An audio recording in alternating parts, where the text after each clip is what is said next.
All right, we'll go ahead and call the meeting to order. Thank you for being here with us tonight, and we'll begin with our invocation led by Commissioner Stoney Rushing. Thank you, Mr. Chairman. You join me in prayer. Lord, we thank you for bringing us all here safely tonight, and thank you for the rain. We hope that you'll be with us all as we go home.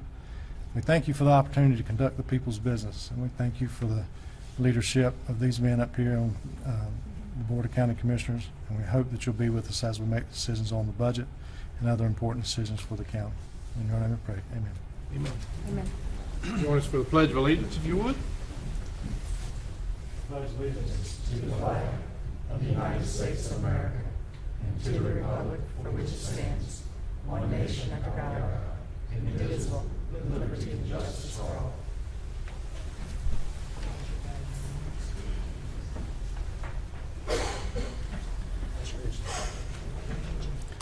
All right. I'll take a moment and recognize some employees who are celebrating milestone anniversaries with Union County. We'll start with 5 years of service with Jake Penniger, Alberta Allegion, Maria Neves, and Amy Myers, all with 5 years of service. With 10 years of service, we have Deborah Foy Ahmed, Sandra Shaw, Lisa Gutierrez, again with 10 years of service. With 15 years of service, we have Chris Michelson, Angela Carver, Mary Funderburk. With 20 years of service, we have Junior Honeycutt, Brad Helms, Bonnie Pendleton. With 25 years of service, Joel Luke. And June retirements from Union County are John Petoskey with 13 years of service, Patsy Gilmore with 2 years of service, and Temple Acoff with 25 years of service. So we certainly want to acknowledge and thank those service award recipients and retirees for the month of June. Thank you for what you do for Union County, have done, and will continue to do. With that, we'll go to our informal comments, which we do not have anyone signed up for. Deletions and or adoption of the agenda. Reminder that we need to add under item number 25 under new business, the proposed Torrey Path Road rail crossing closure.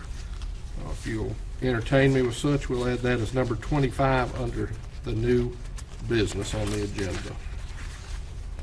Mr. Chairman, can I ask that we move consent agenda item 13 to new business for further explanation? Sure.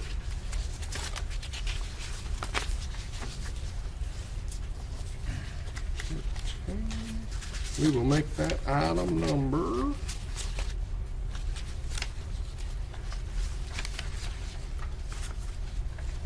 25A.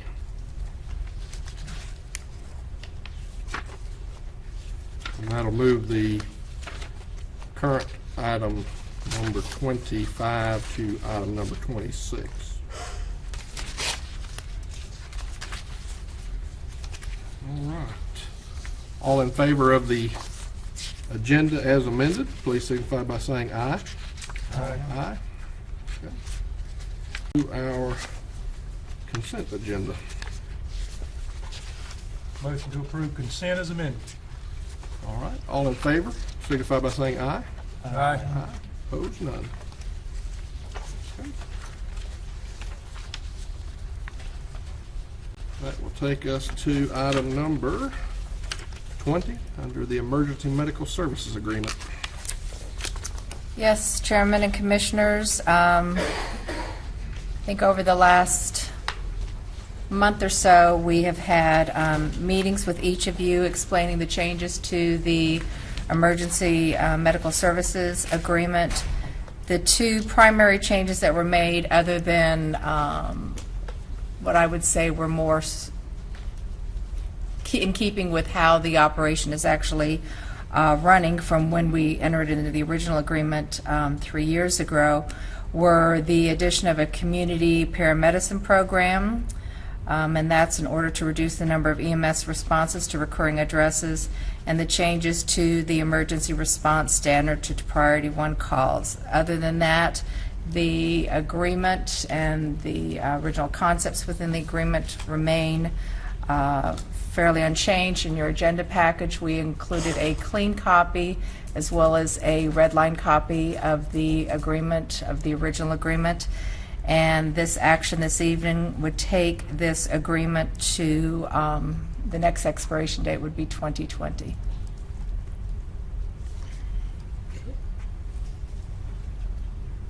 Mr. Chairman, I think we had this conversation back earlier, but I had the opportunity prior to coming on the Board of Commissioners to be on the hospital board.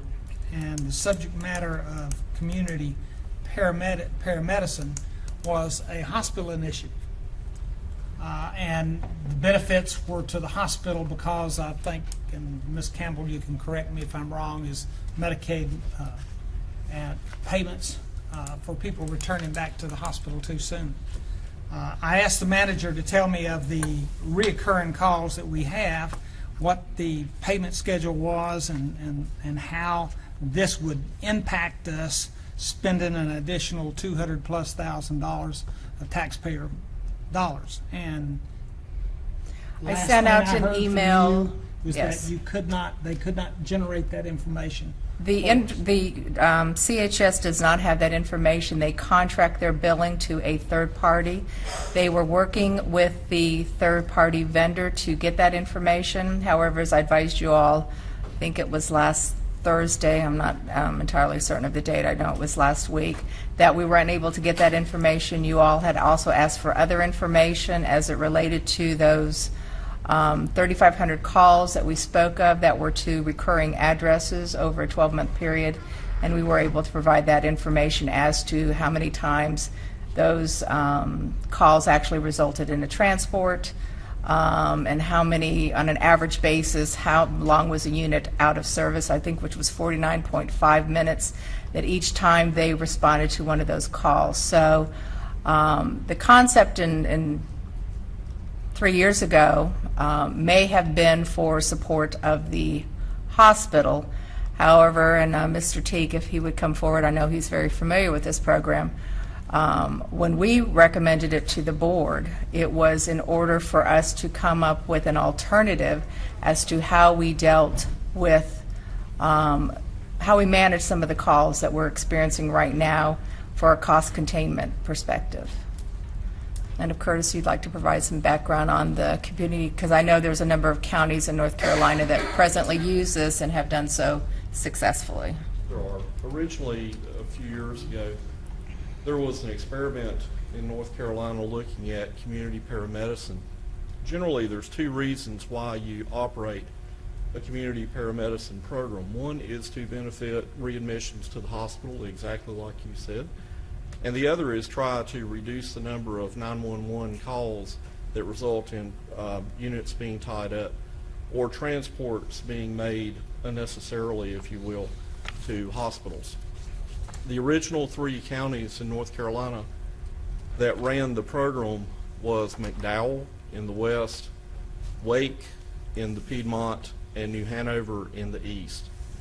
After their original trial program, each one of the counties was able to see benefits to the program.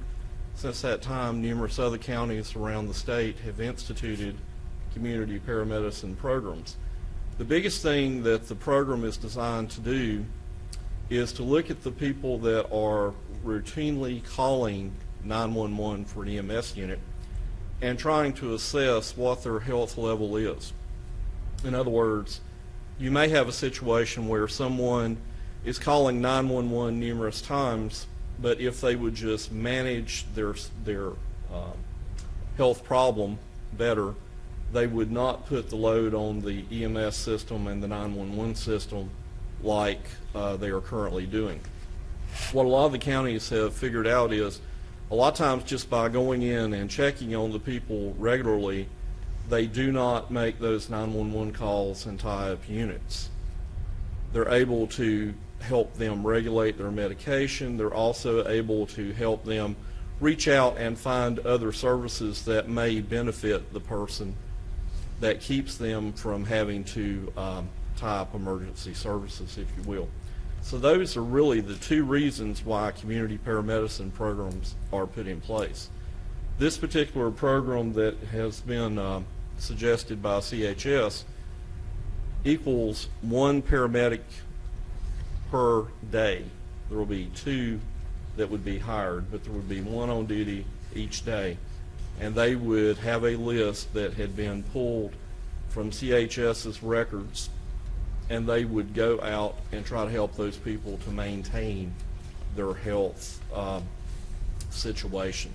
Like I said, it's very effective in other areas.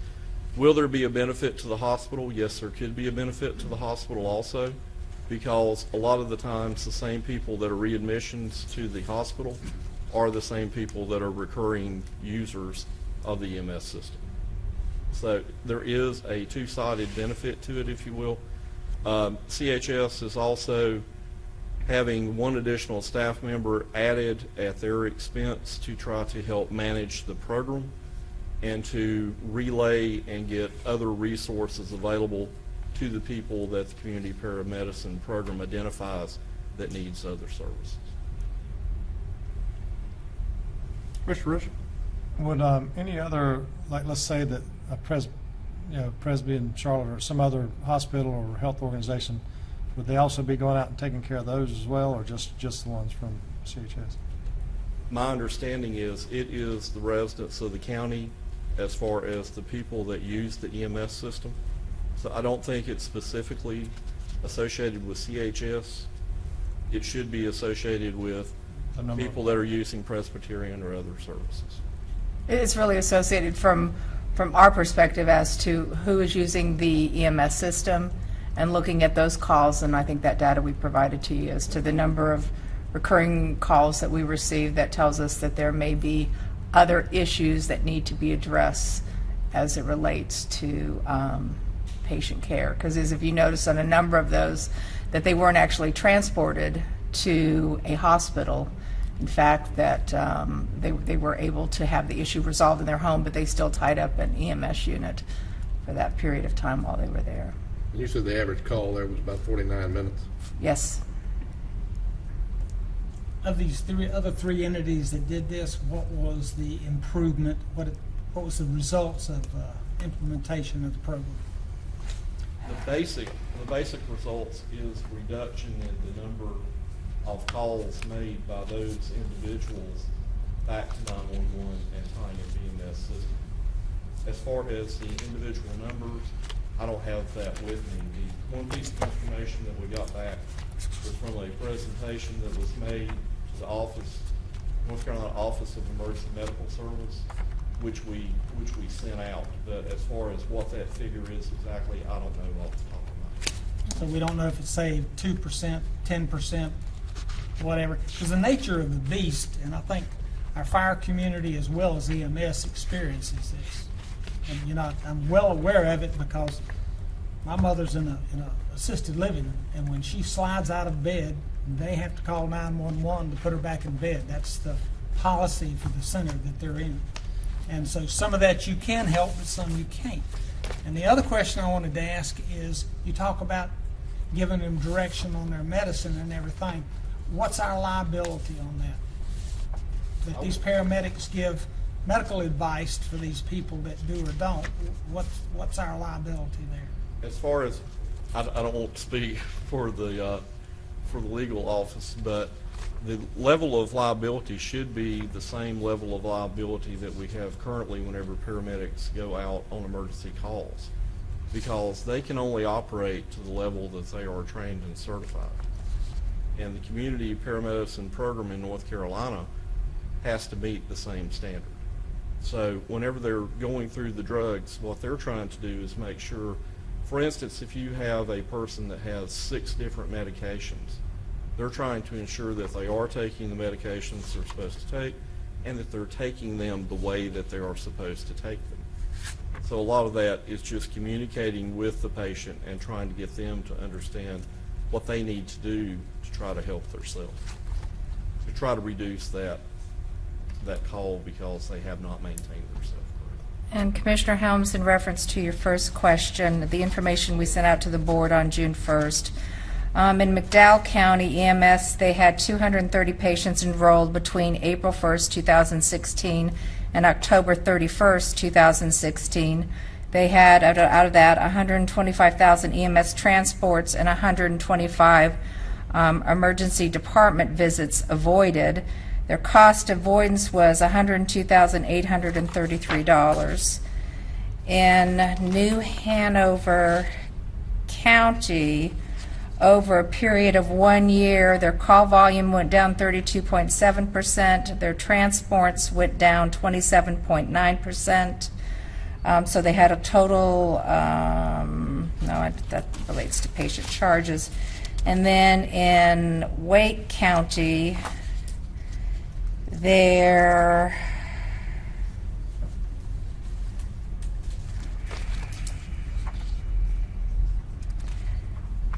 had a total of 17,763 of what they categorized as high utilizers, for a total of 103,221 transports. And they saw a change in their calls, 32.7%, and number of transports 27.9% to the good.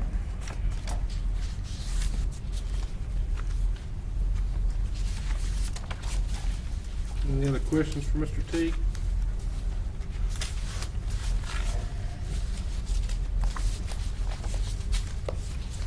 I'd like to ask on the second item. Okay. With the response time for priority one calls and the remapping. I know that we spent a lot of time when we initially set up that process. And the feedback is that CHS has done an exceptionally good job in managing the response calls, especially in our remote areas. And tell me how this is going to improve, especially in when you're lengthening your response time in the remote areas, how this is going to help those individuals. Specifically for the remote areas? I'm sorry, were you specific? Oh, overall, but you're extending the time expected to get to a citizen in a remote area by minute. Right. And my understanding is that they have done an exceptionally good job in responding with the model we've been using now and trying to understand the need for change, Right. how that's going to make things better for our citizens. Okay. There are a couple of different things that are recommended in the agreement, one of which is reducing the overall county response time at the 90th percentile and lowering it. So that is the improvement for the overall number that we look at each month. The other thing is, whenever you looked at the 3 new zones that are being discussed, it increases the effectiveness of the response in the most dense area of the county as far as call volume. And originally, years ago, there was concern about all the units being pulled to the 74 corridor. Absolutely. Right. So what this does is it tries to emphasize the response time and improve it for that area. But at the same time, if you look at the other parts of the county, we're trying to maintain response times and actually improve them in those areas. And by improve them, what I'm really speaking to is the actual response times that we're looking at now.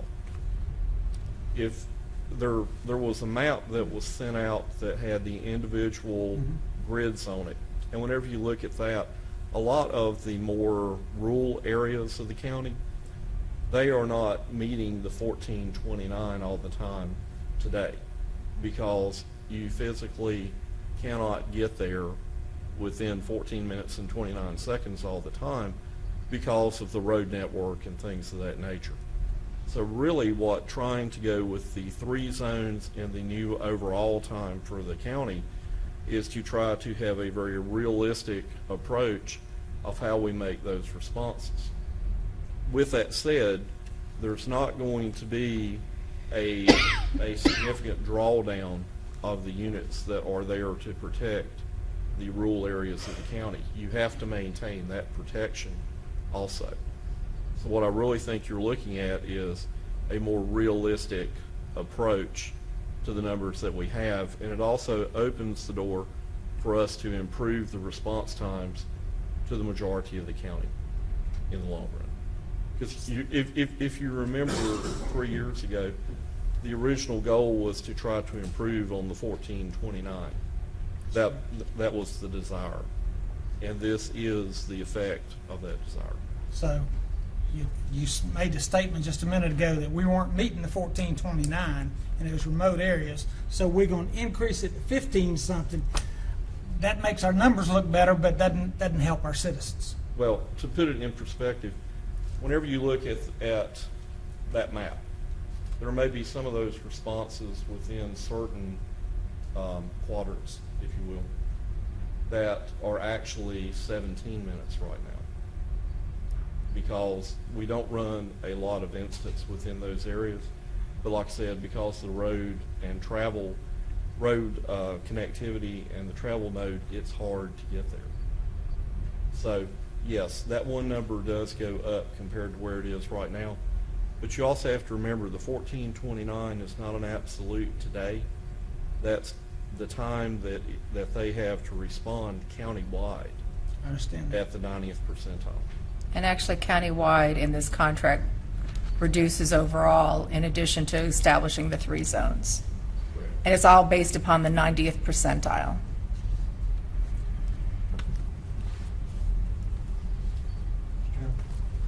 Commissioner Rushing?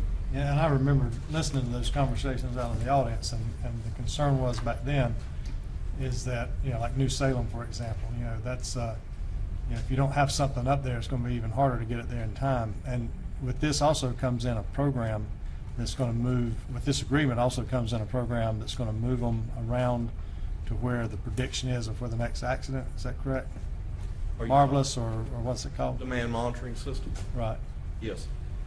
But let me clarify that. With the demand monitoring system, yes, you design it to where it predicts, if you will, your next call, and it moves units ahead to fill vacant areas of the county.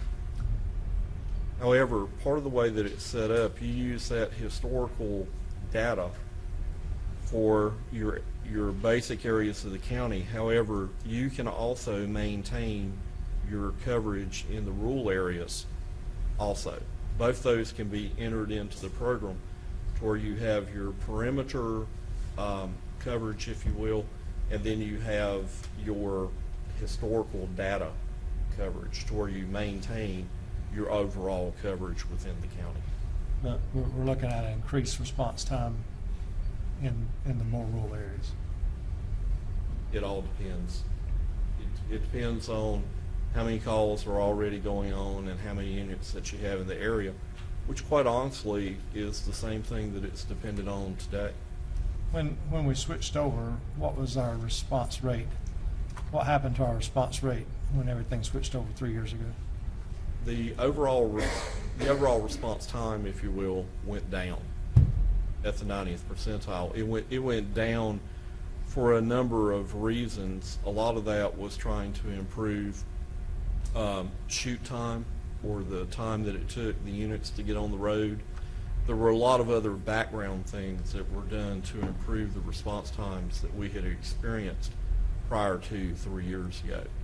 Actually, the biggest dynamic change was probably about 2.5 years ago, as far as the times actually beginning to significantly improve to where they are today.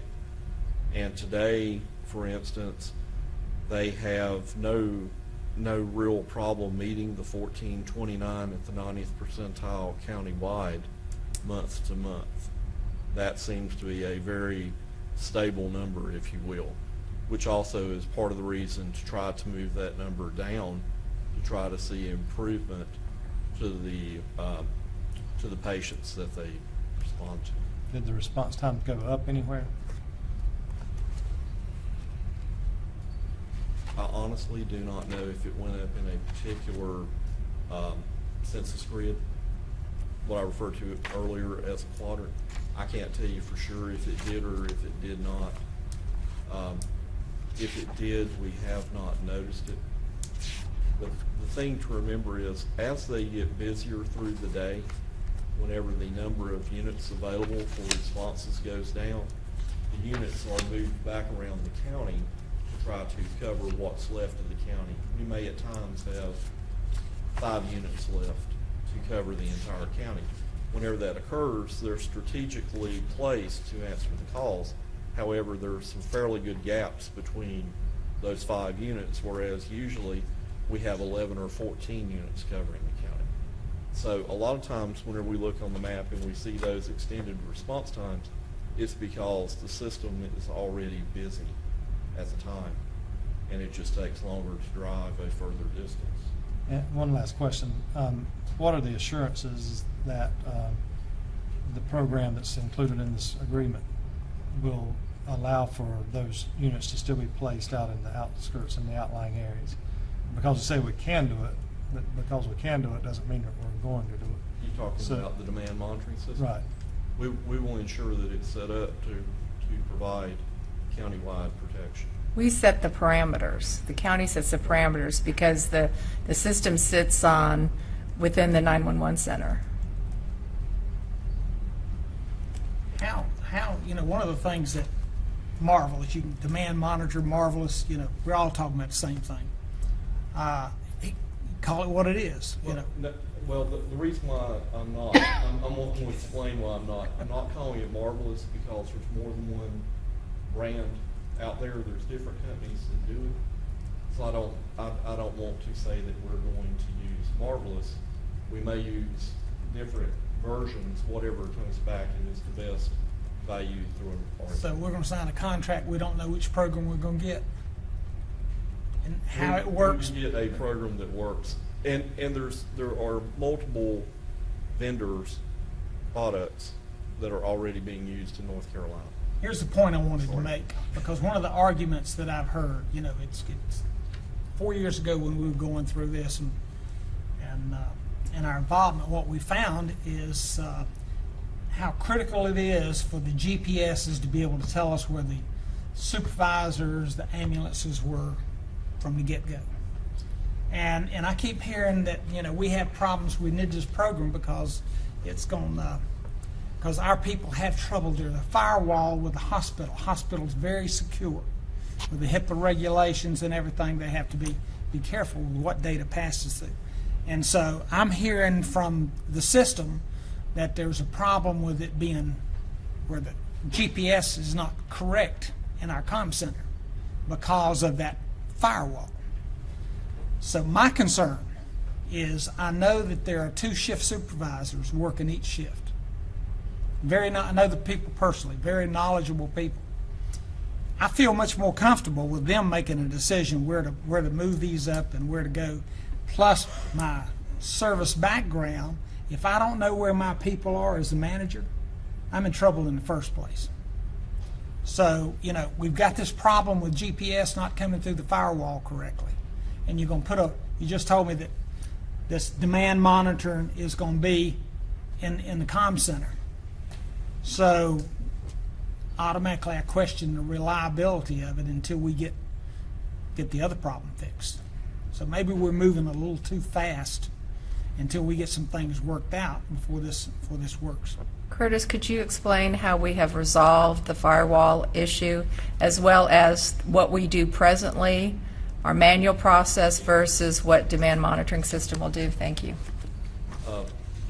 What I was going to say is, this year we are making a transition in the GPS information that we get from EMS. We are going to change from the system that we have currently that goes through the hospital's firewall and to us, and we're going to run the GPS information over the 800 radio system to where it comes directly to us without being barred, if you will, or having to fit through a different tunnel. That is our solution to try to improve the GPS information that we have in the center. The way that we currently operate move-ups in the center, I'm going to refer to it very unscientifically as something that looks like a checkerboard.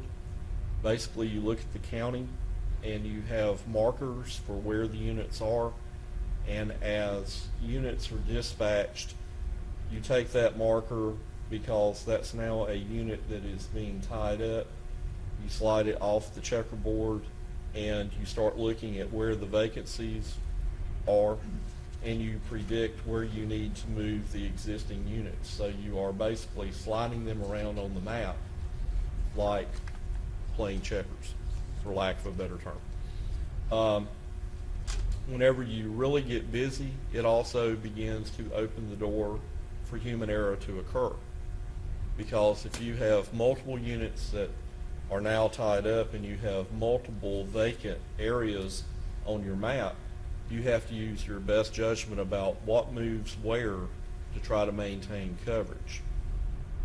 There is a program written that tells you the general areas that have to be covered whenever we have X number of units left, but still, you have to keep that in mind while you're moving this board that is continually being changed whenever units are dispatched on a call and whenever they become available at the hospital. So that is the system, kind of made very simply, that we are operating under today.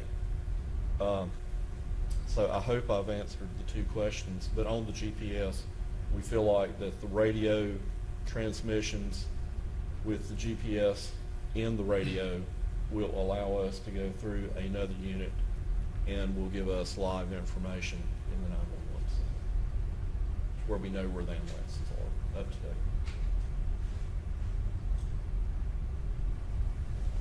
Any other questions? Mr. Simpson? Chairman, I would move that we authorize the county manager to approve the contract with Emergency Medical Services with Carolinas Union Healthcare Incorporated pending legal review. Motion, any discussion? Hearing none, all in favor signify by saying aye. Aye. Opposed? One. All right, that'll take us to item number 21, the Union County Public Schools Activity Bus Funding Request. Yes, Chairman and Commissioners, this item came to us from Union County Public Schools, in which we had funded approximately $150,000 for a GPS system in their fiscal year 17 capital budget. The Board of Education has chosen to utilize an operational lease versus to purchase the GPS systems, thereby freeing up $140,752 due to this change. And they are requesting that these funds be reallocated for the purchase of 4 activity buses. Thank you.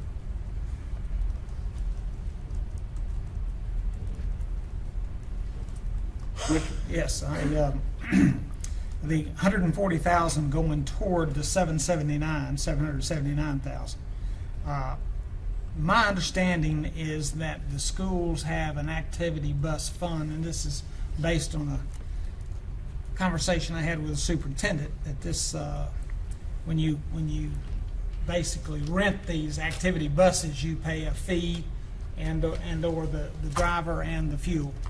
And this fund has got up into the range of this figure. So I'm trying to understand, I can understand the schools being diligent, because my understanding is by going the lease route next year, I think the state picks it up for you. From the lease standpoint, that's what it was explained to me, and that sounds like getting creative, trying to cut costs, and I'm for that. But I don't understand. I mean, that 140,000 could be spent on numerous capital issues.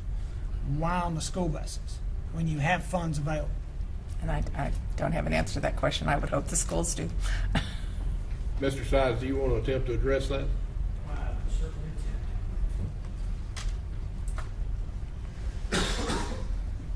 Good evening, Mr. Chairman, thank you. Commissioners, Madam Manager, ladies and gentlemen. I guess the best way to answer that is a recommendation from our staff to replenish the fund to maintain and develop a regular retirement of buses as the need arises. So It's my understanding that the fund replenishes itself at some approximately $60,000 a year through the user fees, as Commissioner Helms explained, when classrooms use it for field trips and sports teams use it for trips. There is a charge. We would like to maintain a balance in the fund to be able to develop a rotation schedule to rotate out older vehicles. I think it's personally, I believe it's important, and that's why I supported this acquisition of the new buses. Unlike the yellow buses, of which the state assumes liability, activity buses are the sole liability of UCPS. And if you recall, my first year on the board, a young child was seriously burned in a bus just like this one, a rear-engine Thomas bus, of which we are looking to replace. And I'm sure everyone will agree the safety of our children is foremost. We have the funds. Our Strategic Planning, Technology, and Transportation Committee voted in favor of this acquisition. Our full board voted in favor of the acquisition of these buses, and we are before you tonight seeking to replenish a partial amount of those funds back into that fund, rotating fund. So the rest of the funds will be used, a part of that fund will be used to purchase the buses, and this will keep it bolstered up a little bit, is what you're saying? Yes, sir. That's the first I've heard that. Okay. Do you currently have a surplus of buses, of activity buses? We have 60 activity buses, 6 of which are in reserve. Have these reached, the ones you're replacing, have these reached mileage or anything else? There are several concerns brought forward by staff on these buses. First of all, these rear-engine buses are, they do not, these particular 4 buses, I don't know why they were acquired in the first place. They were acquired back in 2012. They do not meet North Carolina specifications. They frankly shouldn't be on the road at all. These particular buses are difficult to get parts. They have known to have overheating issues, and because the engine is located in the rear, there is some encumbrance for, in case of an emergency, escape through the rear of the bus. Also, DMV trainers that train and certify bus drivers do not train on these particular style buses. And because the engine in the rear, the front wheel placement is different, so it's actually a different driving skill set than a regular yellow bus with, or regular bus with the engine in front. So there is a different learning curve. Frankly, my number one reason in voting for this project, this acquisition, is what I stated earlier. I don't want to see buses that are not certified in North Carolina and of this style and make to be even in reserve in our school system when we have adequate funding to replace them. Are these the only buses like of this model that you use? I don't know if there are yellow buses still on our in our fleet, but I do know these 4 were specifically identified. Number one reason, because they are not certified in North Carolina. It's my understanding that many of your yellow buses do not meet North Carolina specs. So they're no different than the buses that we have here. My concern is, given the issue with capital over the last several years, and you've got a fund balance in your school bus fund as it is, that in my opinion, the $140,000 could be better used doing other things, ADA renovations, building, different things other than school buses that, I mean, you still have them on the road.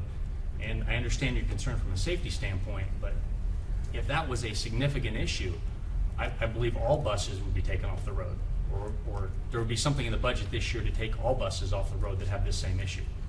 I can't address other buses that may not meet North Carolina specs. All I can tell you is our request tonight, these 4 definitely don't, so I want them gone, frankly.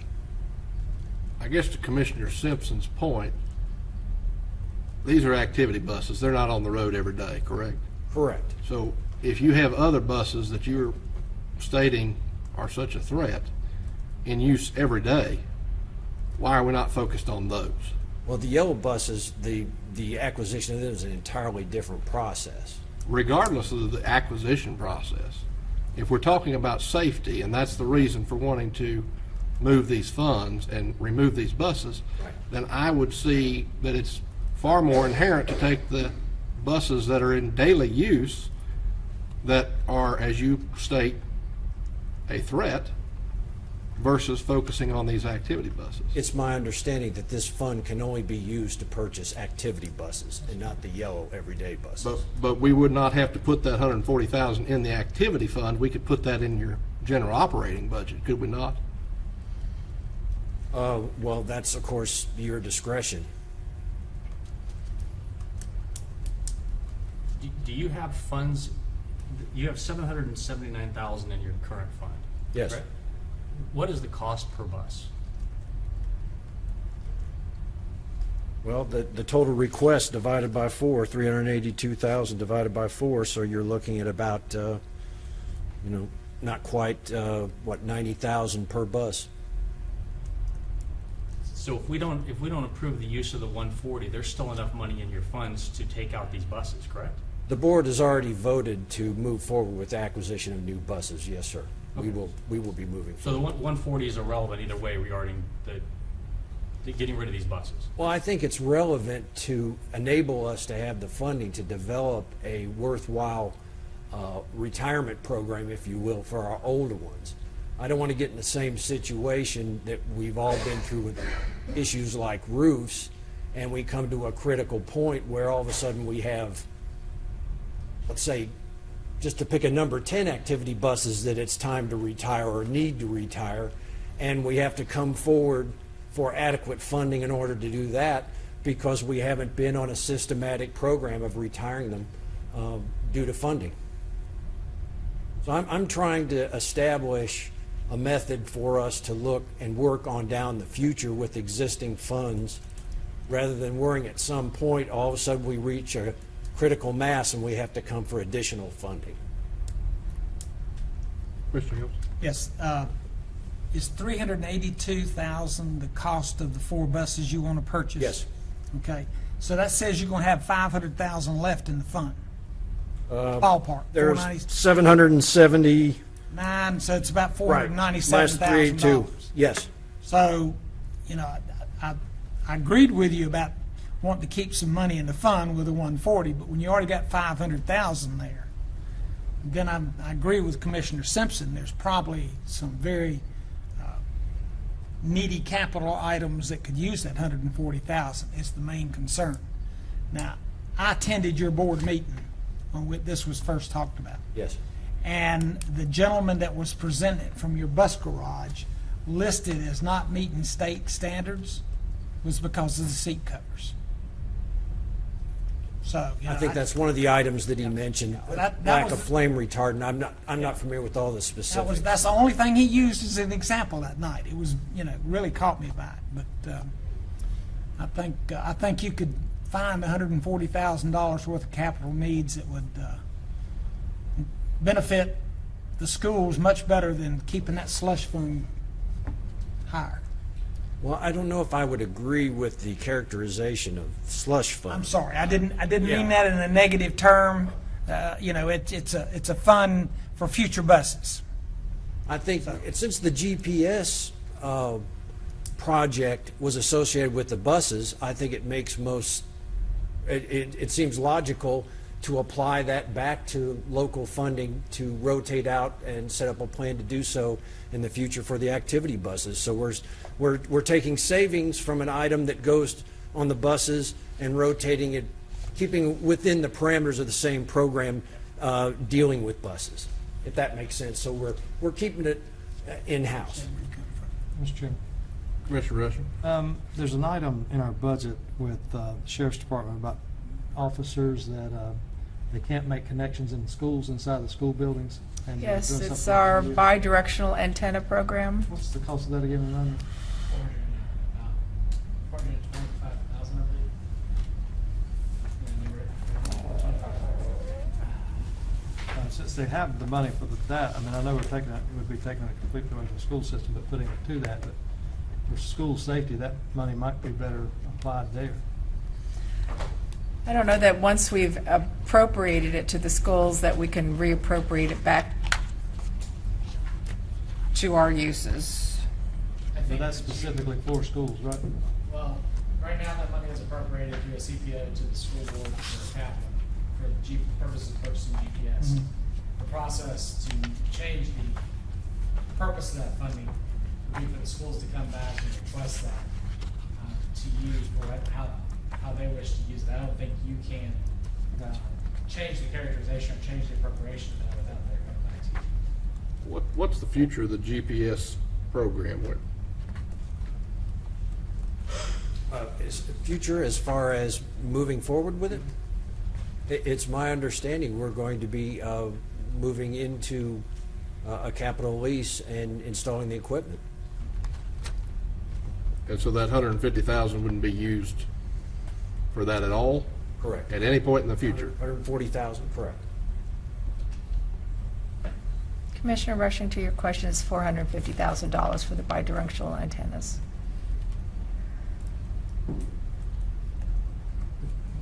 The 150 that you have for GPS, you mentioned you'll be moving into a lease.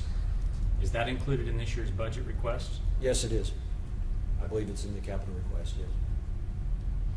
So leaving the 150 in there for the GPS, I mean, if I understand it right, you're asking to move money from GPS to a fund that you already have sufficient funds to replace the buses, and then coming back for the other 150 again in this current budget for the same thing that you're asking us to move it out of. Yes. We're asking to replenish partial amount of the funds in this particular fund so that we can have sufficient balance to develop a long-term rotating schedule. I think I misunderstood that. Well, I think somebody needs to clarify, because it was, I I understood it the way you said it. That's Yeah, what I'm confused. I understood that this is going to be basically a $10,000 per year cost to lease the GPS, but next year the state's going to take that over and there'll be zero cost to the county. I'm sorry, I can't speak to the specifics of the lease of the GPS equipment. Commissioner Rushing, as it relates to their capital budget, or Commissioner Simpson, in the capital budget that was submitted to us for consideration, there is no GPS in the capital budget. Now, whether or not there's money in their operating budget for the lease, ongoing lease, that could very well be. And we would not have seen that level of detail. It says an operational lease. Does that mean it would go into operations instead of capital? But it's operational instead of capital needs. So that should be an operational for the lease.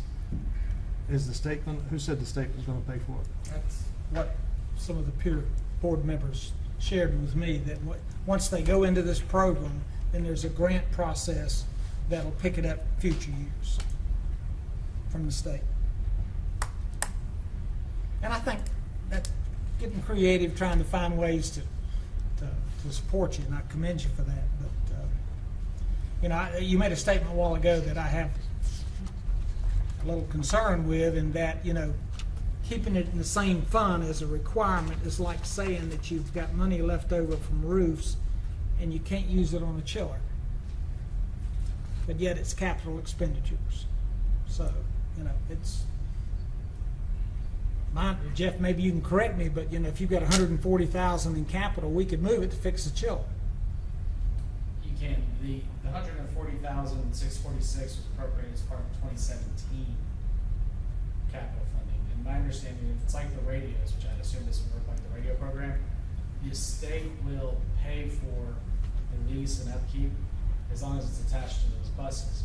So for instance, the radio program, which we operate with the school system for the 400 megahertz radios, the state pays for their share of that. So what it sounds like is that they're leasing this GPS, then the state will pick up that lease cost through the state funds that they get for transportation costs next year. So in answer back to answer your question, you absolutely, based on the board's request, can move that 140 anywhere else in that CIP. You can move it over. There's a little bit of extra gyration that has to occur to move it from the CIP funds to the operating funds. That's a little different transaction, but you can move it anywhere within the CIP that's requested from the school board.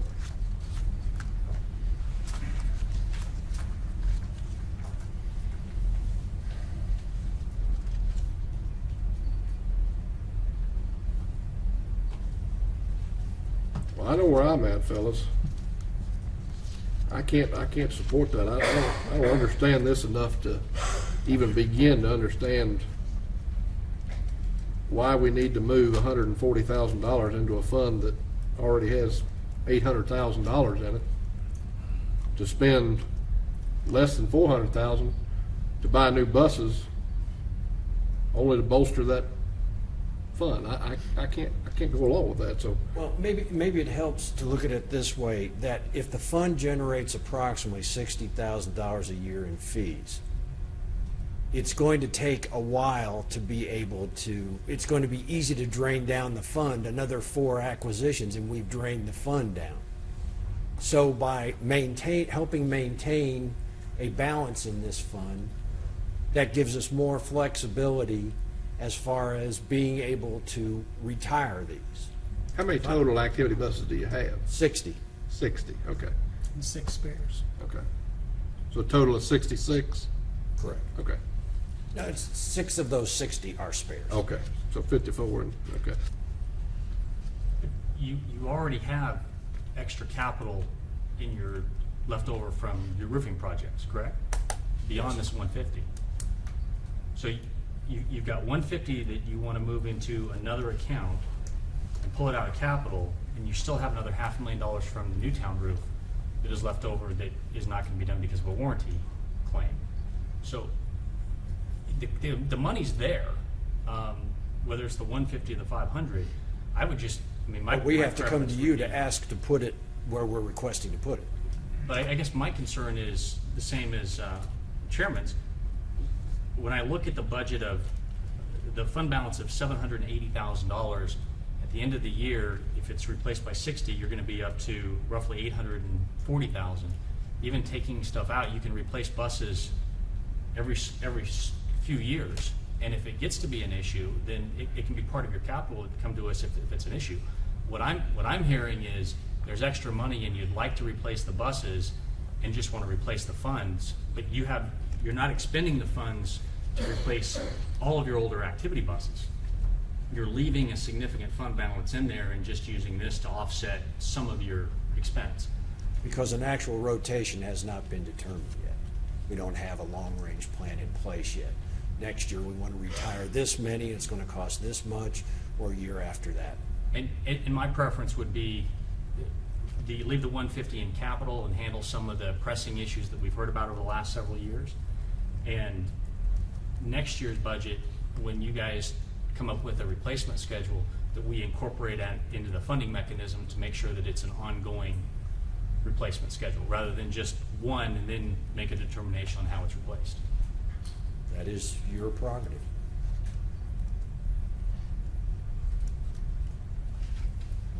Any other further conversation?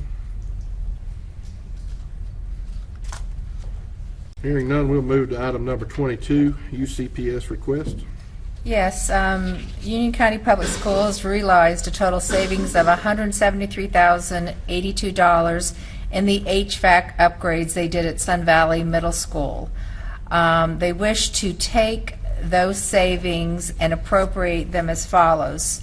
To Unionville Elementary School chiller replacement, to Marvin Elementary School fire alarm upgrade, to Prospect Elementary School for a fire alarm upgrade, and to Western Union Elementary School fire alarm upgrade. With the requests that they have made, that would leave a total remaining savings of the 173 of $8,095. Mr. Chairman. Yes, sir. In the 173, Mr. Manager, do you understand, are these projects new projects, or are these projects, are they already on the capital? These were projects, my understanding of these are projects that were in their capital. When they went out to bid, there was a gap as to And that's what each of the items list as to what the total bid was and how much needs to come from savings in order to meet that bid amount. Okay, like $121,000 and $68,000 from the savings, that's more than half Yes, of the yes, cost sir. of the Yes, sir. project. Yes, sir. $12,000 for $47,000 worth of work, $48,000 for a $55,000 project turned into a $100,000 project? Of a project that was originally slated at about $12,000 came in at $55,000. Okay. Did they give an explanation of why these projects went up so much? They did not. What I received was, let me see if I can find it.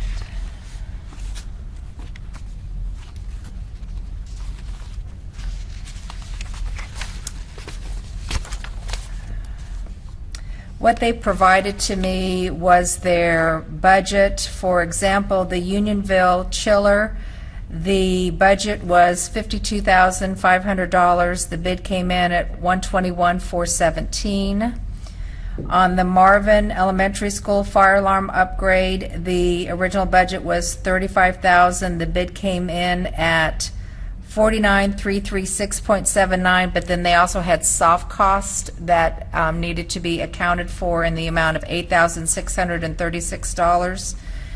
In Prospect Elementary fire alarm upgrade, their budget was $17,500.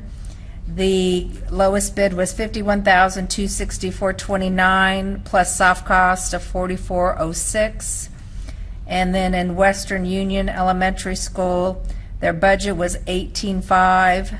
Their bid was $58,843.92, and they had soft cost of $4,583. But we did not, what we received was a tabulation sheet reflecting what the budget was, what their bids were, what their soft costs were, and how much they were over or under budget on each one of those. Now, before I would vote on this one, I would like a better explanation As to why the, why what, the costs went up so much in these projects. I mean, it just, I mean, if it was one project that went up and was off the bid, but these were way off, is it a better system? Is it why is there a discrepancy in such a huge discrepancy in the bid and what we have coming in now? We don't have any indication if the scope of work changed. I do not.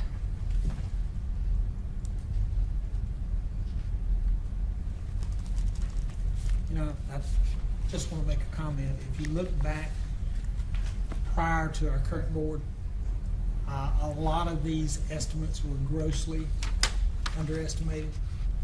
And so I don't, my personal take on this is I just soon let them go ahead and address this and then have the expectation going forth that, and I've had this conversation with the superintendent that, we need to have more accurate bids, because the bidding process that was done last year was not sufficient to give us good numbers.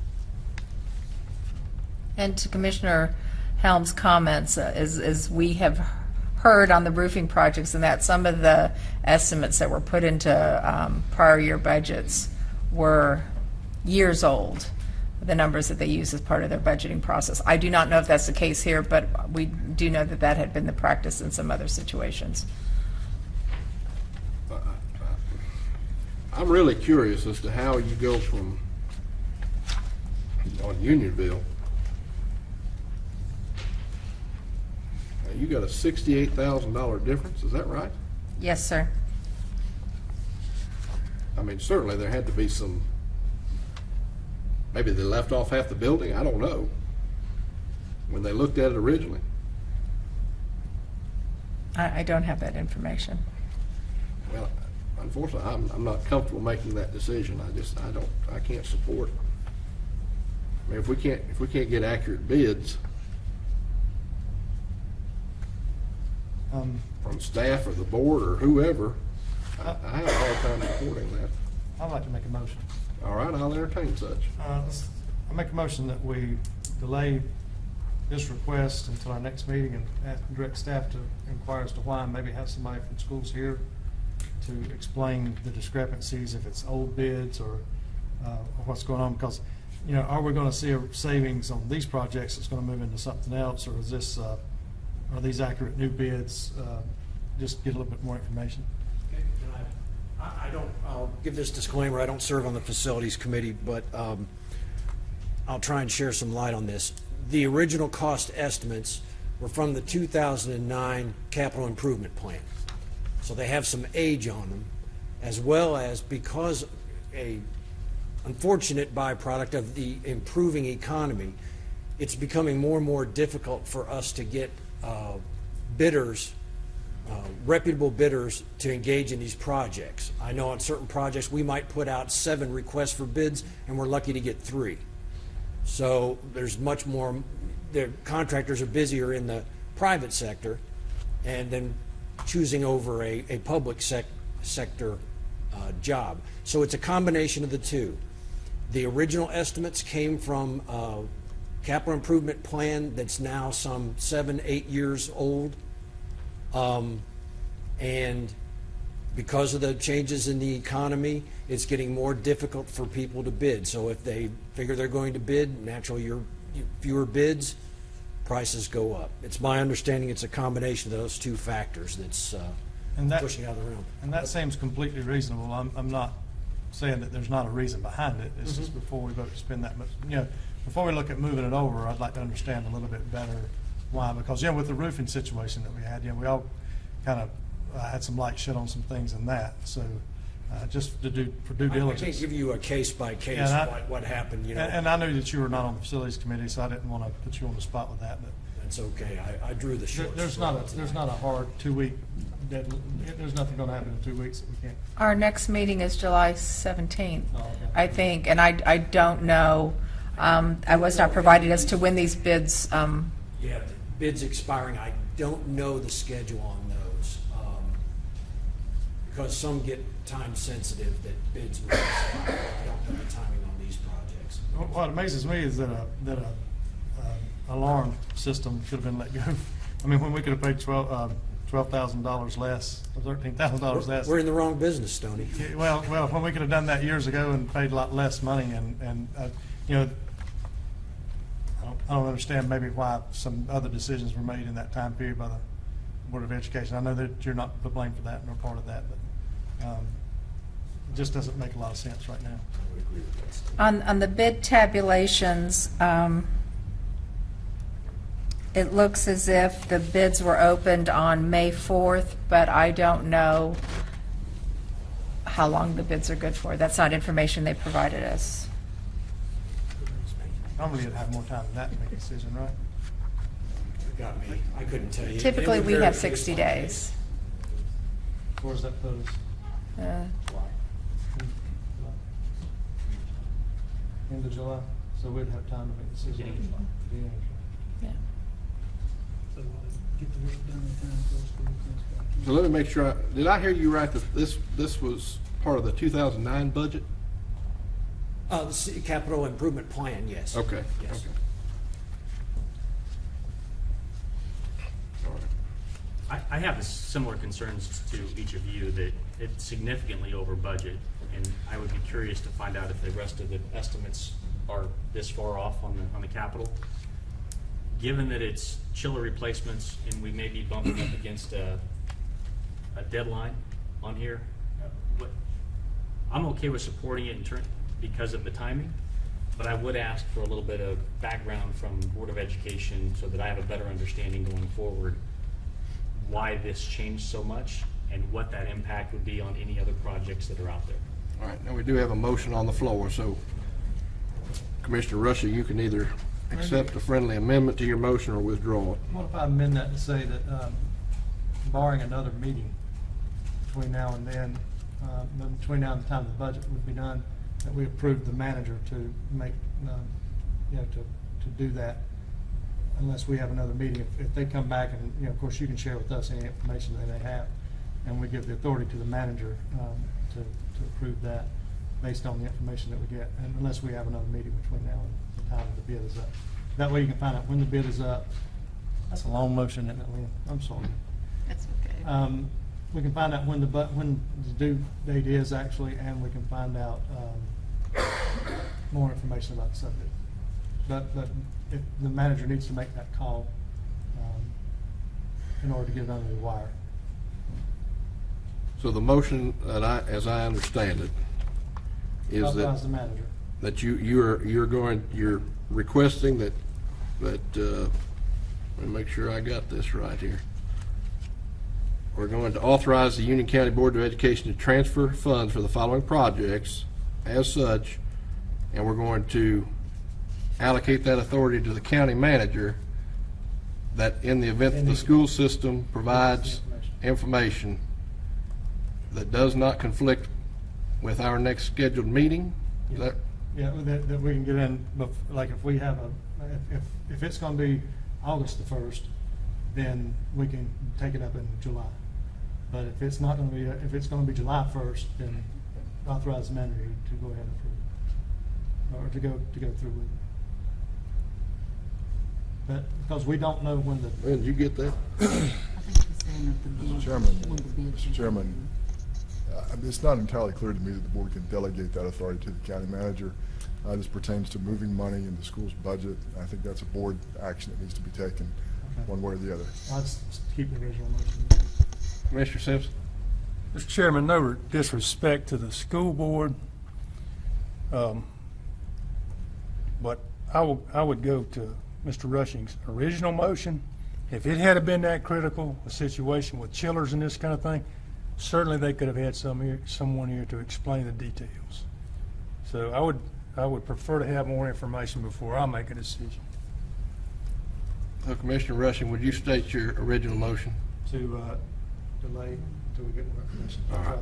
Ask staff to go and get the information for us. All right, we have a motion on the floor. Any further discussion? Mr. Chairman, I have been notified by one of my colleagues who's not present that the bids will expire by the time of your next scheduled meeting. Okay.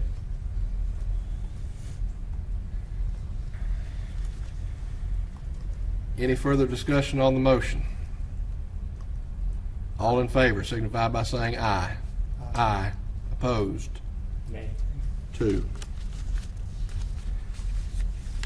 All right, that will take us to item number 23, UCPS Town of Fairview request. And we will make this one very short, because I spoke to the superintendent about this and indicated to them that we did not have sufficient enough information as to what they were actually declaring surplus and what the financial terms they were looking at with respect to Old Fairview Elementary. So I advised him that I was going to be recommended that this item be deferred and no action taken this evening, and that once they were able to provide us with that information, we would put it on a future agenda. All right, thank you.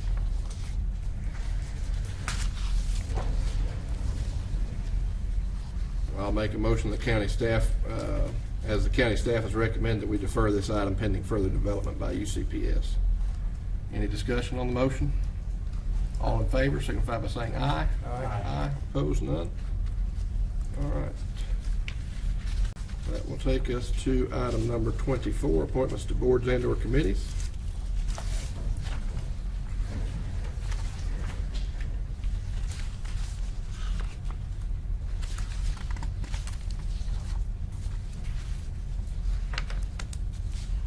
Mr. Chairman, I make a motion that we accept Holly Witters for the alternate member for the Board of Adjustment. All right. All in favor signify by saying aye. Aye. Opposed, none.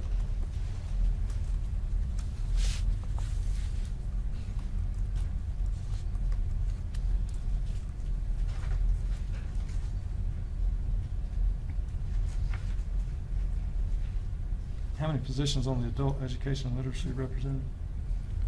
There are 3 positions on Central Line of Workforce Development. The first one is the adult education and literacy representative.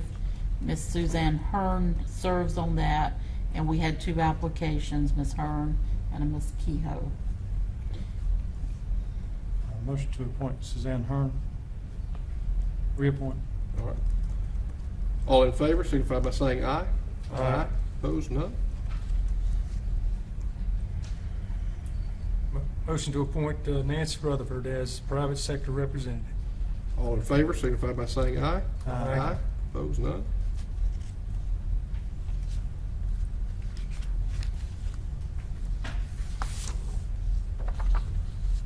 I guess like y'all are looking at this last name here. I'll make the motion and do the best I can not to butcher it. Application for Peter Zone for the registered apprenticeship representative. All right. All in favor signify by saying aye. Aye. Opposed, none. All right. That will take us to item number 25, which is the proposed Torrey Path road rail crossing closure. Mr. Matthews? Good evening, Chairman and Commissioners. We have here this evening, and I apologize for the short notice. There was recently a public meeting by NCDOT concerning the potential closure of Torrey Path Railroad Crossing. That is on Highway 75 near the Waxhaw community. Just to give you a little bit of information here, the actual Torrey Path is actually off of Waxhaw Highway, Highway 75. It is this location right here. That's in unincorporated Union County. That actual connection's unincorporated. This sort of grayish area here is the town limits for Waxhaw. This is actually the state border here between North Carolina and South Carolina. Actually, the railroad and the DOT are looking to close several of these crossings. Hancock Road, as well at some point in time, what to do with Hector, which is in South Carolina. Of course, that would be South Carolina DOT and the railroad on that. Recently, NCDOT did hold on June 15th a public meeting to discuss the closure of the Torrey Path Road. There certainly were individuals there who were interested in it. DOT is requesting comments to be turned in by July 6th, hence the reason why I'm bringing this to you, because you will not meet again until until much later in the month. Waxhaw is very interested in this for several good reasons. Number one, there are several developments that are underway in the Waxhaw area that would ultimately actually tie into the Torrey Path Road and have access to Highway 75, and that closure could significantly restrict connectivity and access for those developments that are under construction.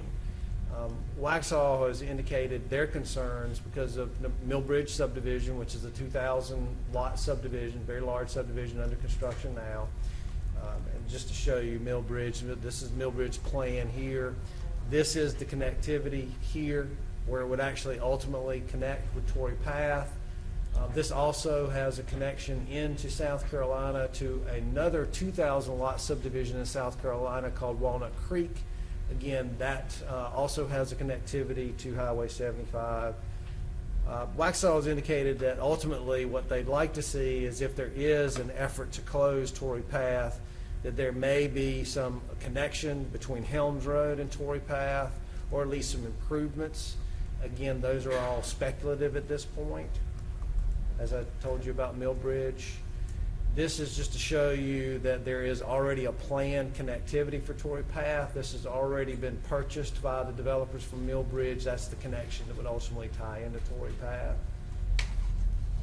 They've actually, the DOT has already begun some of the closure for Hancock. That was the one that I showed you closer to the South Carolina border. They put up these temporary barriers here for Hancock. And then this is just some pictures of some of the existing actual connections to the railroad through these roadways. They're not really in very good shape. These crossings are actually in dire need of some improvement. Ultimately, what Waxhaw has requested, and we agree with their request, is they're asking NCDOT to table this matter, not consider closing Torrey Path at this point, give them an 18-month time frame to create sort of a task force study this in more in-depth manner. Meet with South Carolina to talk about how that's going to impact that 2,000 lot subdivision, Walnut Creek, as well as what do we do to move forward with the connectivity for Helms Road and ultimately Torrey Path in that area. We think that's a good option. We would recommend that the commissioners also take that position.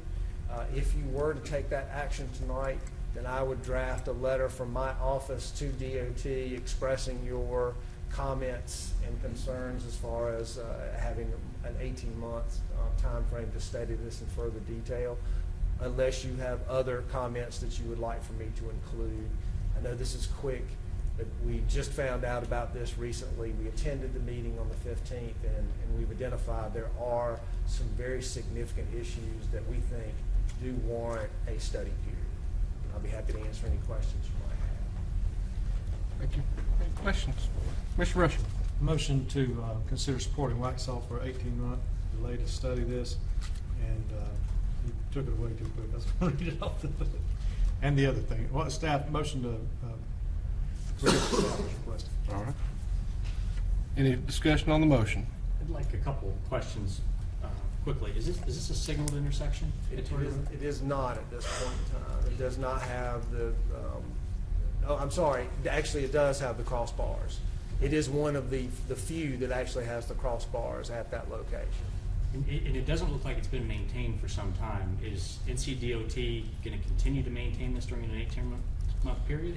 It is their roadway, so it's incumbent upon them to maintain it. I cannot guarantee that they will do any more to it, but it is incumbent upon them to maintain it. And the signals are working currently? They are working currently, that is correct. All right. Any further discussion? All in favor of the motion signify by saying aye. Aye. Opposed? None? Thank you very much. Thank you.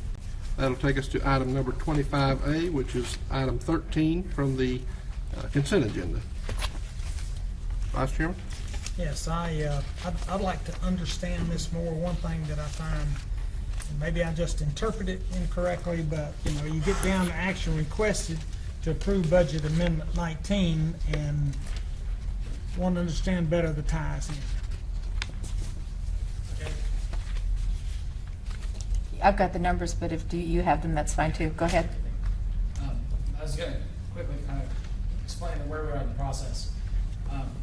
At year end, there are certain unknown factors that we have that in order to be able to close out our year, we want to straight appropriate the additional funds necessary. For instance, one of the items in here is the additional funding for NCBTS, which is our the payments we make on behalf of these fire departments, in this case, for the collection of motor vehicle tax. That's an unknown factor sometimes when we do our budget, or it's based on the amount of taxes collected. So what we do is we come back through, and where those items need additional funds for the rest of the year without impacting what we give the fire departments, for instance, we need to appropriate that money so we can make that payment so that we don't, during our audit process, those are clean. In other cases, for instance, like the health insurance fund, we've had higher than anticipated claims throughout the year.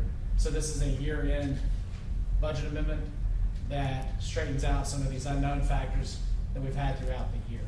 And there are different pieces, so we can go through each individual item, but that's the general concept of this budget amendment, is to essentially tighten up some of those additional components which were unexpected through the year. That's for this current budget that we're That's for operating this in. Yes, current sir. budget year. Okay, all right, that helps. Any other questions? I'll entertain a motion. Move to approve budget amendment number 19. All right. Any discussion? All in favor of the motion signify by saying aye. Aye. Opposed? None? That'll take us to item number 26, adoption of the FY 2018 operating capital budget ordinance and associated tax rates and fees. Yes, sir, Chairman and Commissioners, the proposed budget that is before you this evening for consideration of adoption reflects the action taken by the board at your June 5th budget work session.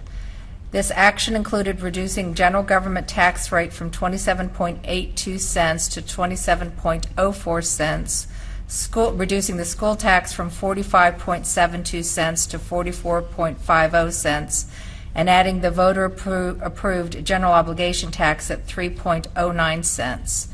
The EMS tax rate remains unchanged at 2.63 cents, and the countywide fire tax increases from 0.48 cents to 1.04 cents. The total tax rate is proposed at 78.30 cents, and a public hearing was held, which is statutorily required, on June 5th on this particular budget. And staff is available to answer any questions you may have.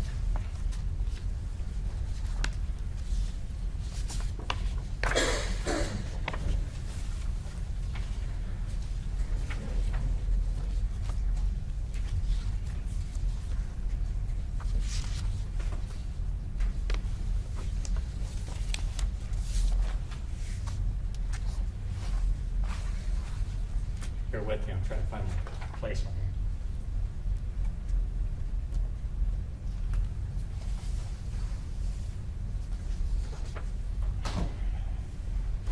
At the beginning of the budget process, what was the total recommended increase based on the budget? 3.09 cents, is that correct? The original are you talking about the budget. manager's original recommendation? It was 3.09 cents associated with the voter-approved GO bonds, plus another 0.65 cents associated with the countywide fire tax. 5.6. 5.6, sorry, not 6.5. 1.65 in total. Okay. So 3.65 total. Yes, sir.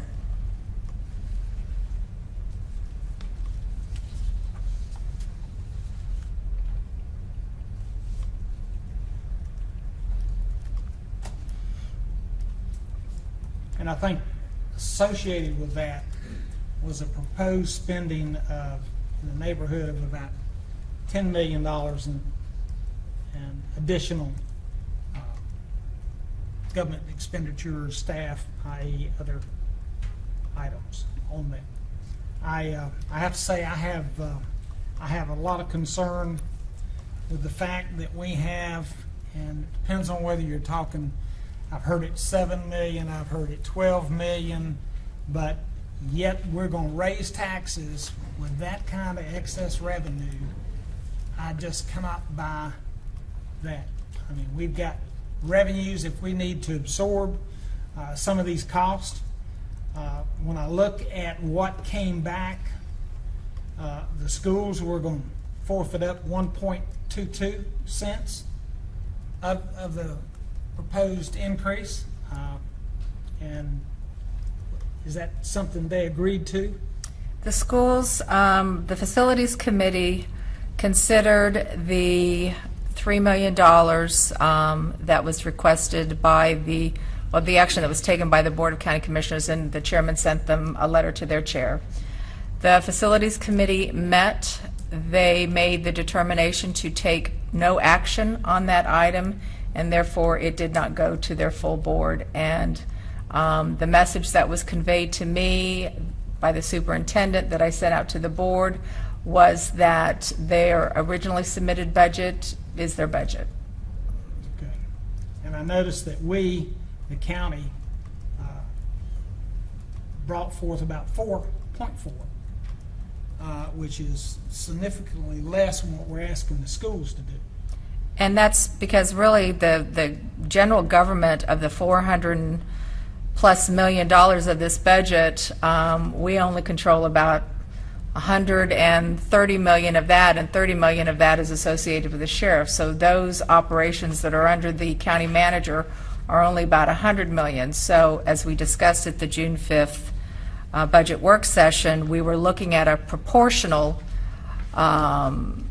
sharing, I guess, when we were asked to look at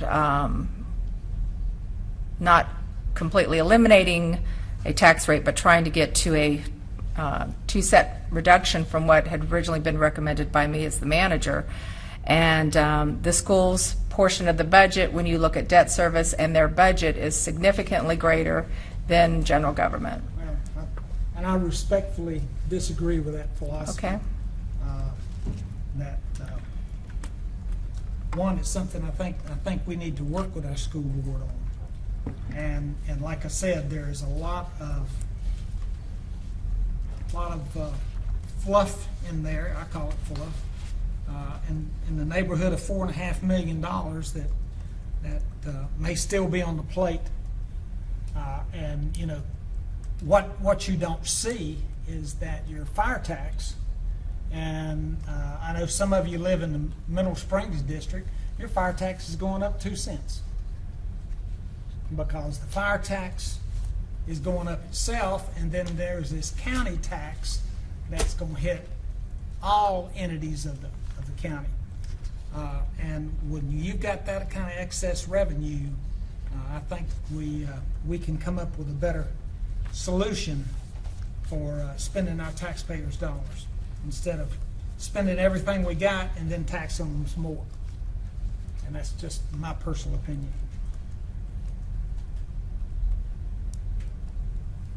Mr. Chair, Commissioner. can I ask, what was the, I believe in our last discussion, there was a figure thrown out of, was it 2.18 million in capital with the schools? That's correct. That was a number that I derived when Mr. Yates and I went through their capital request, where we looked at and said they were under the category of expansions, renovations, that we were able to identify that amount that we thought could be deferred. They were relating to canopy replacements and things like that. But the board never. My understanding at the time, that was not a agreement between you and Superintendent Houlihan? The superintendent, in his conversation with me, indicated they could live with that. I explained to him at the time that it was ongoing. I'm not entirely convinced at this point in time that they understood the implications of what an ongoing reduction would mean. And so in order to ensure that that was clearly understood, we did send over a information to them that would reflect what that did, if their tax rate was lowered, what that meant with respect to their ongoing revenue, what they could anticipate. That's the best way I can answer that question. Well, my concern, or I'm between a rock and a hard place for a couple things. And I agree that there's a difference between the school's budget and county operations. I think it's apples and oranges. I don't think you can cut one the same as you cut the other because it has a different impact. I heard all this talk about working together, and we try to work together, and we sit down and try to cut as much as we could out of the county side, with the understanding that the schools were going to concur. My dilemma is, as I understand it, and I mean no disrespect to staff, correct me if I'm wrong, because I could have been asleep at the time when it was done. But I don't remember us having a discussion about the level at which we thought we could afford to fund capital and operating with the schools. But I understand that information was supplied to the school board. That was the figure they were given, and that was the figure that they operated with. So if we told them a number and that's the number they worked to, then, you know, I mean, a man's word is bond. You hate to go back on that. But at the same time, I don't remember directing that level of funding. We had a $60-some million bond, and then we went up an additional increase in the annual capital line. Is that not correct? We had, and I think I'm answering your question, but if I don't, Mr. Yates understood it differently, he can chime in. The superintendent had a meeting with me and Mr. Yates well before they submitted their budget. And in that meeting, and I think their new CFO was, no, that was a subsequent meeting, you're right. And in that meeting, he was floating some ideas as to what could I as the manager consider as part of my recommendation. And my discussion with him was that I could, as long as it was appropriately justified, I could recommend at their existing tax rate, putting aside the GO, because I saw that as a separate issue. But I also told him at the time that this is not a commitment. This is only me as the manager who only recommends the budget. The budget is always at the discretion of the Board of County Commissioners as what they choose to approve. So it was a discussion between two administrators as to what one administrator could recommend to her board. Because you are correct, there was never any direction from this board as to sending a message to the school board as to what you all would recommend or what you would approve. Thank you. Commissioner Rushing. Thank you, Mr. Chairman. Jeff, you sent a memo over to the school board or to the facilities committee and informed them that what their rate would result in. When did you send that over to them? They met last Friday. We sent some analysis over to the superintendent, I believe, is After the June 5th. after the June 5th meeting, articulating what the board had directed as far as the budget at that point. Approximately day. Was it Thursday, Wednesday? They had the meeting Friday where they had the information. I guess it was probably that, I talked to their CFO, he called me, and we had a long conversation and walking through the information, I believe on that Thursday, if I'm correct. Okay, Thursday. When did you send it to the Board of County Commissioners? It's some same information. I believe Cindy sent a similar analysis. We tweaked it based on their analysis, because we had sent it to their staff in conversation and working with them to try, they were working on some impacts. So after that, they made some tweaks to the analysis. I took in their tweaks that they made to the analysis, updated it, and then I believe that was sent out to you guys last week sometime? Yeah. Commissioner Rushing, you had sent an email to me on Monday, June 12th, asking questions as it related to the BOE, and on June 13th at 2:52 p.m., I responded to that and provided a lot more information than we gave to the Union County Public Schools. But y'all didn't send us anything before you sent it to the Board of Education Facilities Committee, right? We didn't send anything to the Board of Education Facilities Committee. We only sent it to the You sent it to the superintendent superintendent. and their Sent it to the CFO. superintendent and their CFO, and they did their own analysis based on the initial information we provided. In fact, my understanding, and having watched the meeting, it's a different analysis than what we did with different amount of information in it. Because sometimes I'm not clear enough, and I realize that's a fault that I have. In my discussions with the school board members, it was using their existing funds to offset the cost of the bond. Their existing tax rate would be those existing funds and whatever they gain from that existing tax rate. Where the problem comes in is when we take away and add the 3.09 cents as a different line item. Otherwise, their funds would have gone up 1.509 pennies or something like that. And so would the counties on that side. I had that discussion with you last week, and I know we disagree on that. But at the existing tax rate of 45.72 was the discussions that I had with the school board and them finding ways to make those cuts and letting them find ways to find the offsets for that cost.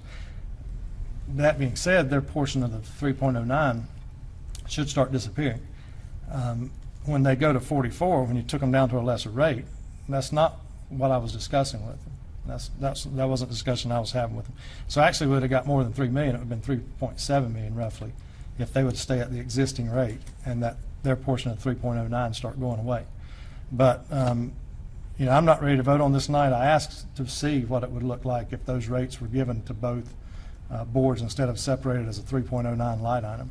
If the school bond would go to the schools, if the county's portion of the bonds would go to the county, and let's see where we go from there. So I'm not ready to vote on it until I see that and see what the effects that would be. I was told that it takes board action to get that information, so that's what I would request tonight. I won't make a motion yet, but that's what I would, anything that we do tonight, I'd like to see that. Well, There are a couple of things, and I know that you and Jeff and the chairman spoke about this last week, but there are really three different issues here. It's board policy that any voter-approved debt has an associated tax increase, which is why we are recommending the 3.09 cents, because it's very evident to the voters who, especially on the school side of the equation, passed that by over 70%. We have a bifurcated tax rate for the schools, and we have a bifurcated tax rate for the county, so that they are separate pots, they have separate fund balances that are used to fund the two different operations. The reason, in addition to board policy, the 3.09 cents, is that will decline in time for the libraries, for SPCC, as well as for the schools. And for that transparency, the voters will continue to see what it is that they approved over that 20-year period of time. When you intermingle it with their existing tax rates, you lose that transparency. And I understand what that is, and I understand there's an effect on the tax rate. However, when you take their pennies of value away from what the cost of those costs for the school bonds are school costs. So if you take that away from them, then they're losing 2.5 pennies per, what's the number, 2.46, 2.4? I think they're losing 1.22 pennies. I'm not. No, when you're taking away the 1.5 penny that would be their portion of the bond, a little bit over that, you'd be taking away that much in their future values. They got an additional $5 million, I think you said, Jeff, this year, just in their growth, just in what they were coming in growth. They got additional $5 million on the 4572 tax rate. There's about $4 million in growth.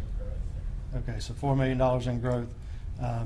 If they kept and used that, and then they found efficiencies, like they saved $2 million just on roofing in this year's budget, or this coming year's proposed budget. They have found $2 million in roofing.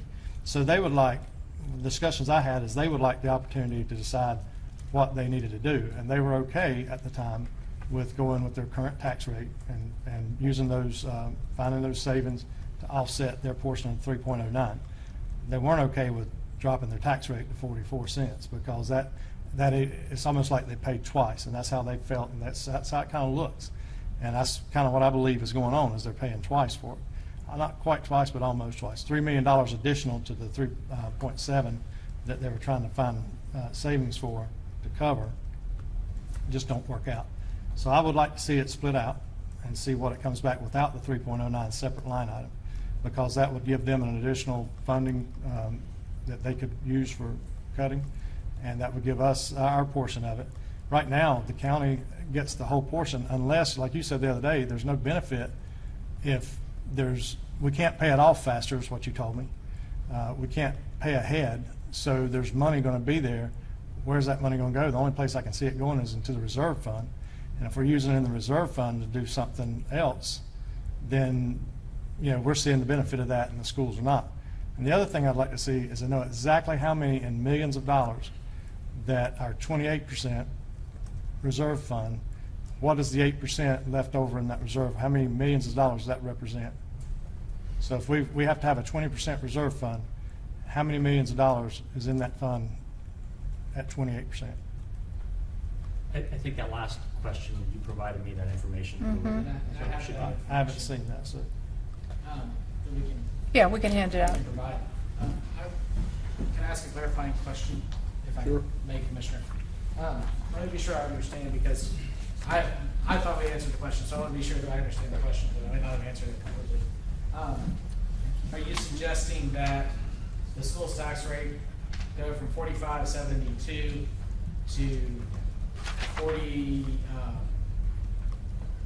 48 and change? Yes, if we're we're going to write, 45.7 as the debt tax, the part of the 309 that goes with the schools, add it to the school's tax rate instead of adding it to having the bond tax rate. right, add it to the school's tax rate, just like we'd add our portion to the county's tax rate, then take it back away to 45.72 and see what we come up with. Actually, they'd be paying 3.7 million at that. They wouldn't be doing 3 million, they'd be doing 3.7 million. and then let them decide where they want to move their capital monies to. The problem they had was going to 44 cents because it took away their true-ups money, it took away tax value that they had.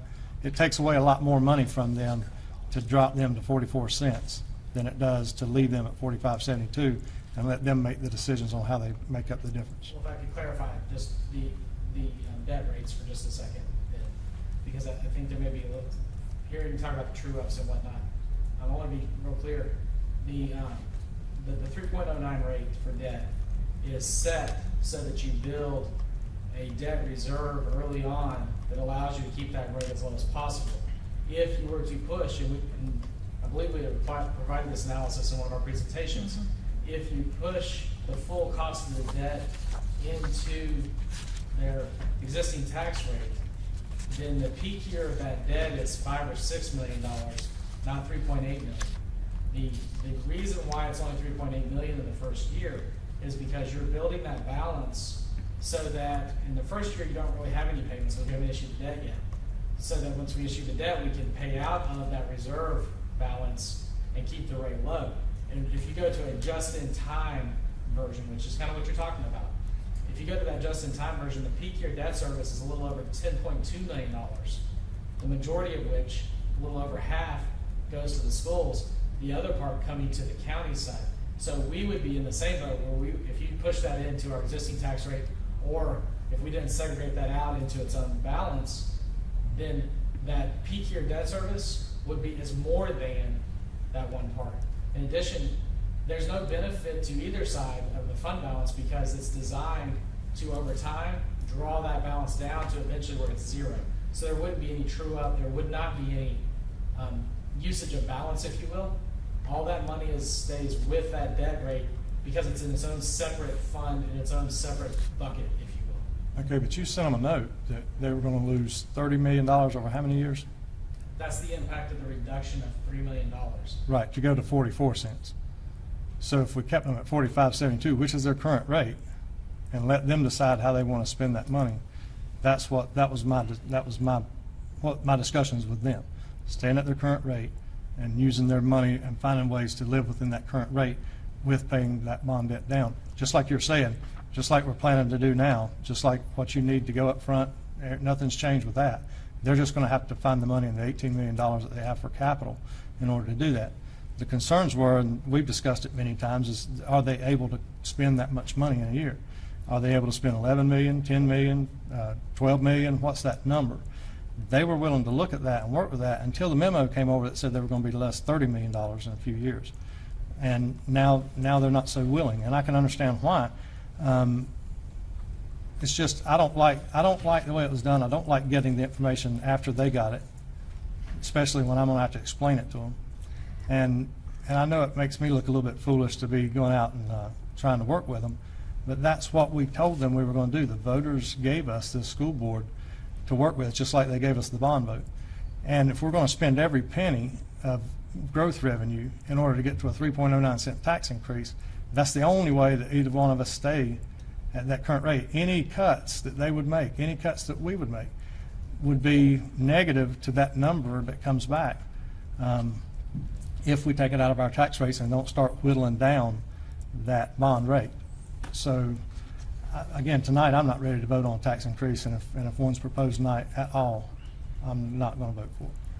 If I might, Commissioner, first, my apologies. You all did not have this, but I received a text from Lance about 5 p.m., and we didn't finish it till about 6:18. So Lance got a text back from me. He didn't get this actual form, so that's why you all didn't get it beforehand, because we had very little notice. And I apologize if we misunderstood the board direction on June 5th, but there was a lot of discussion as to what our policy was as it related to our debt service. And as I remember, Commissioner Jerry Simpson asked very clearly if we were in accordance with our debt policy, and the response was we were, because of the 3.09 cents. So if we were directed by the board, which we were, which was to come up with approximately 2 pennies, that if it's not coming out of the voter-approved debt, It has to come out of the associated tax rate for general government and for the schools, which is where those monies came from. I have a couple things I'll kind of tie back into what Commissioner Rushing. When I looked at the way we did our last work session, my understanding was that $3 million would come out of just the way you calculated, which was the school's tax rate. The 3.09 is a declining tax rate based on the reserve. Correct. So that the taxpayers can see when they finally pay off their debt. Right. What I didn't understand is in the file that I received from you guys is, how do we come up with a $35 million shortfall when we're taking $3 million out of their budget? Especially when there's roughly a $4 million overall increase each year for fund balance. When I go back through, I saw a couple assumptions that I'm struggling with, and I've had some conversations with school members on, or school board members. If we take out the 1.22 pennies, that's roughly $3 million, the growth on that based on the $4 million this year is about $106,000. We factor that in the $4 million growth year over year. Next year, even at the reduced tax rate of $44.50, they're still going to be getting somewhere in $3.8 to $4 million in growth. So there is growth for them. But there was also factored into that budget calculation, and the shortfall was 3% growth in their budget, in their operating budget, which I struggle with because I think that 3% is a little bit misleading. Part of that 3% came from the large increase in their budget from a couple of years ago that was put in place. And when you look at their population for the student enrollment, it's going to continue to decline. They're forecasting, based on the last presentation that I received, where they forecast for 2018 is actually less than what they have this year. So, and they're also forecasting another 105 students less this coming year. So I keep seeing a declining balance as their K through 3 students, that number of enrollment goes down. And yet we're still looking at a budget shortfall based on your calculations on a 3% operating budget increase. If you take $3 million out of their budget each year, over 5 years, that's a $15 million shortfall, and that assumes no growth whatsoever in revenue and ad valorem taxes. The shortfall comes from the 3% operating growth in their capital budget that is nowhere within their current budget guidelines and nowhere within their tax rate. What we did, and I'll let you answer in more detail, the 3% did not come from us. We actually recommended a 2% in our original forecast, and that's what we sent over to them. Their CFO said that they thought that was not enough, and they were the ones who projected the 3%. So when we sent that information out, it was based upon what their CFO presented to their facilities board. Because I understand some of your concerns. The other piece that we had was, all we have as it relates to their capital is their capital improvement program that we all know is presently being reworked by the current Board of Education. But that is the only information that we had available to us. So we did the comparison of what their CPI was, as CIP, excuse me, as it related to what they had projected, the only thing that's formally on the books, versus what would be generated. And we did have a footnote in what we sent over to them indicating that we would anticipate, unless there's a recession, but we would anticipate that they will have the true-up that they've had every year. But that was not put into our calculations because we don't know what that will be. It usually is between $2.5 to $3.5 million, but because that was an uncertainty, we just told them that that was not something that we had projected. And I don't know if you have more you'd like to. I think that's right. The only thing I would add is keep in mind, the funding we give the schools isn't just for the current expense of the schools, but it's for all students in Union County. So while their population at UCPS is declining, the charter schools are going up, and that's where you saw a pretty good increase in this year's operating budget. So other than that, Cindy's exactly right.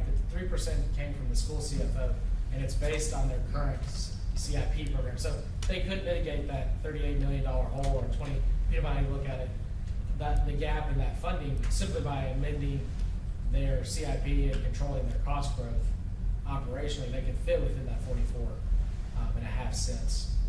That's all. That gap's only based on projection.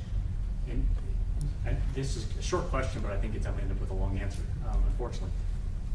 When we look at where we are in terms of the revow, I think you've mentioned in the work sessions a couple of times that you're looking at triggering the top end of it now, so that we've Yes. exceeded 20%. 15. 15. If I run the calculations and I look at the lower tax rate of 4450, if we really are 15% below, I mean, even at a 4450 tax rate, that would realistically be a significant increase in revenue for both the county and the school side. Is my math right? But you would adjust your tax rate. Well, that's assuming we adjust the tax Well, rate.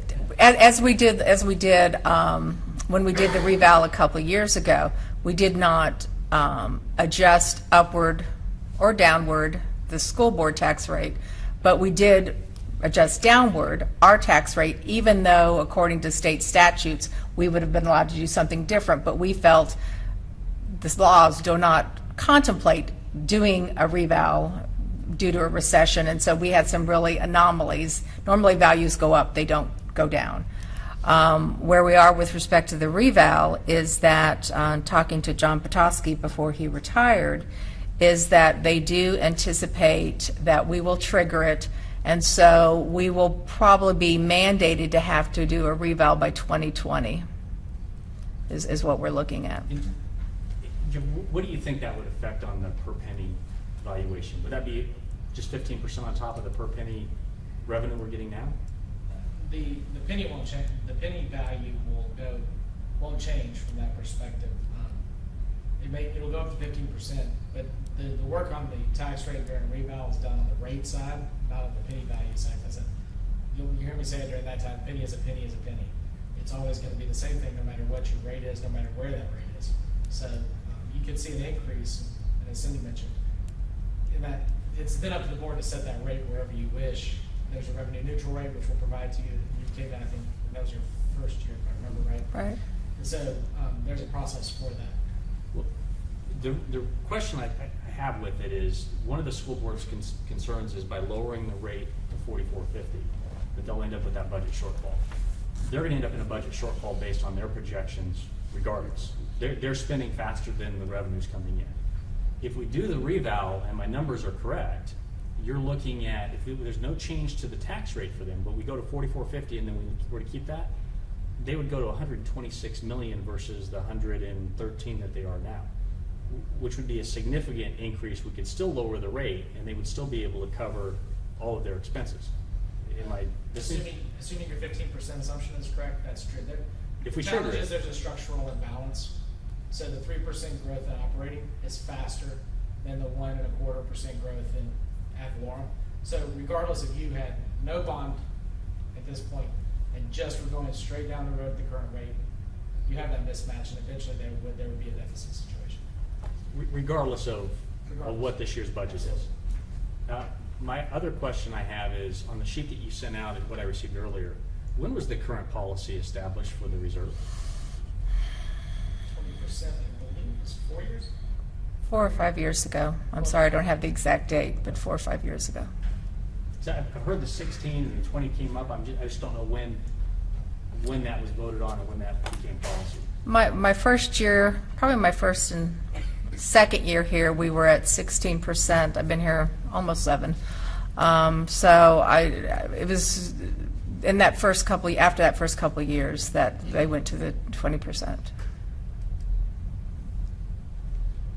On this sheet handed out is the 1,407,000, the overage, the 20%. Is that what you're saying? It's not actually an overage. It would be we would be under. It's a shortfall. Well, then why did you tell me that we were at 26% a couple weeks ago? That would be that yellow bar that you're looking at Yeah. is at the end of 2018, all else being equal. So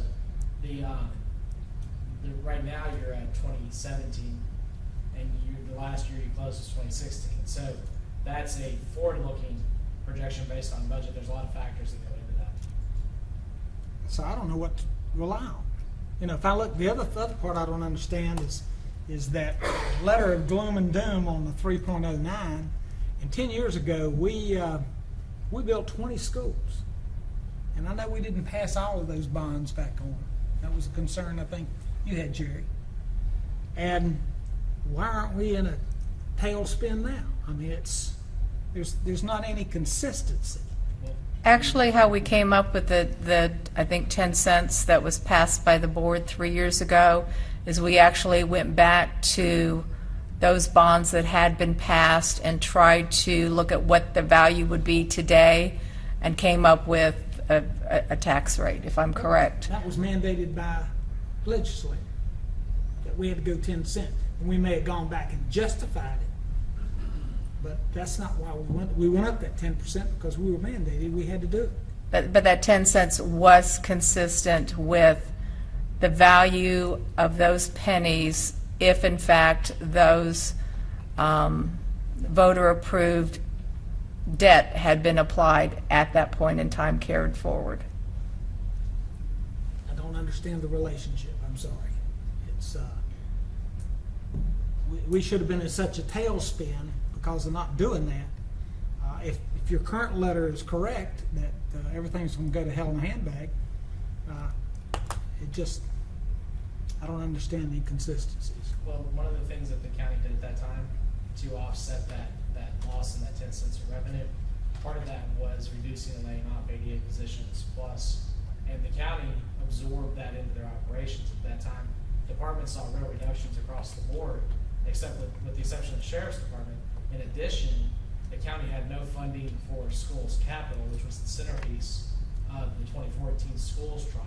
So to get back to some semblance of being able to have capital funding, and the calculation that came to the $17 million at that time that the General Assembly said, part of that discussion and part of that analysis and talking to Mr. Hart, who was involved in that, was that was the number we had been working with as well in that process. And that number was absolutely tied to the value of the debt that was brought on by the county that had no increased tax rate applied to it. So when you're talking about tailspin, the county mitigated it by cutting back services in that process. And I think part of the recommendation of going with the 309 tax rate is to protect those services going forward and not be in a situation where you have to cut back services to the residents. Mr. Rush. Jeff, the other night you told us you had between $3 and $4 million to offset this estimated over-underage policy reserve. We cut spending the other night. Did we cut your revenue enough that you're not going to get the same $3 to $4 million to cover that estimated over-under policy reserve? The estimated over-under is going to come from the 2017 year. We know we've already collected a motor vehicle tax. I believe in talking with Dan, it was about $1 million more. Keeping in mind, we have to share everything equally with all the different funds. But we believe we'll have a couple of $1 million in additional revenue. Plus, we're only about halfway through our sales tax year. So once we close the books, all the liabilities have been accounted for. We're fairly comfortable in that we will probably adjust our be able to absorb that 1.4 million. But part of that is, as you go forward and you keep reducing that rate, we're going to be more reliant on the sales tax. I know, but so why did this go from 3 to 4 to 1.4? 3,100,000 something to 1.4 because we reduced the rate. There are a couple of pieces to that. It's in the operating reduction. So as operating goes down, so does your reserve requirement. You adjusted a couple of other components. There was some calculations that related to the various funds and how that was calculated. So it was the combination, the net combination of all those different components were impacted in that process. There's a lot of little moving pieces to it, so I can't specify exactly where the net impact was, but once you made all your cuts on the revenue side and all the cuts on the operating side, some of that involved pushing money back into fund balance and so forth. That's the net impact of those changes. But to my knowledge, I mean, that would be, seems like we would have even more money, not less. But you're saying you're only have to offset it with 1.4 million, but it was okay to do it with 3 million the other day. Well, it moved up and down based on all the components. It's not one piece was $3 million. There's a lot of little moves down and back up based on the individual changes as we made them. Do we know yet how much we saved last year over this year? Was it 4 million, 4.5? No, we do not. at this point. We won't know until the books are closed Guesstimate? around the end of the year. There's a lot of factors involved in that, particularly because we're on a cash basis all year long. Right. And when we close our books, we have to go to a full accrual. Right. And we have liabilities that we have to account for, outstanding contracts and all those things. So there's no way to tell at this point. Okay, well, you didn't mind giving the school board an estimate that they were gonna lose $30 million over the next few years. Estimate how much? That's We're a gonna say- completely different analysis. That's Okay. based on their planned CIP. So I don't have an answer for that right now. Well, you got an answer for 2018 at 1,407,000. I mean, which, That's based on the budget. And you reduced that because of the shortfall or the adjustments that we made to the budget. Right. But if I understood you correctly, your original estimate was we were going to have a shortfall of 3.4 million, and you felt comfortable that we would more than make that up. So if we're now down at 1.4, we've covered $2 million. If you felt comfortable at making up 3.4, you should be very comfortable with making up 1.4, and we should have 2 million above that. Over the next 2 years, we were absolutely comfortable we'll make that up. Well, you mentioned in our last work session that it would be made up this year, the 3.4 million shortfall. And then what's this allocated, a 5.6 million allocated tonight? That was the budget amendment 19. For just the Right, it's not all 5 million, that's as of tonight. So your cumulative budget amendments. Including what we did tonight. Including your roll forwards of contracts and all the things. Budget amendment 19 is the last budget amendment we'll do for the year. That's the cumulative impact on fund balance across the year that's not accounted for in your audit. Okay?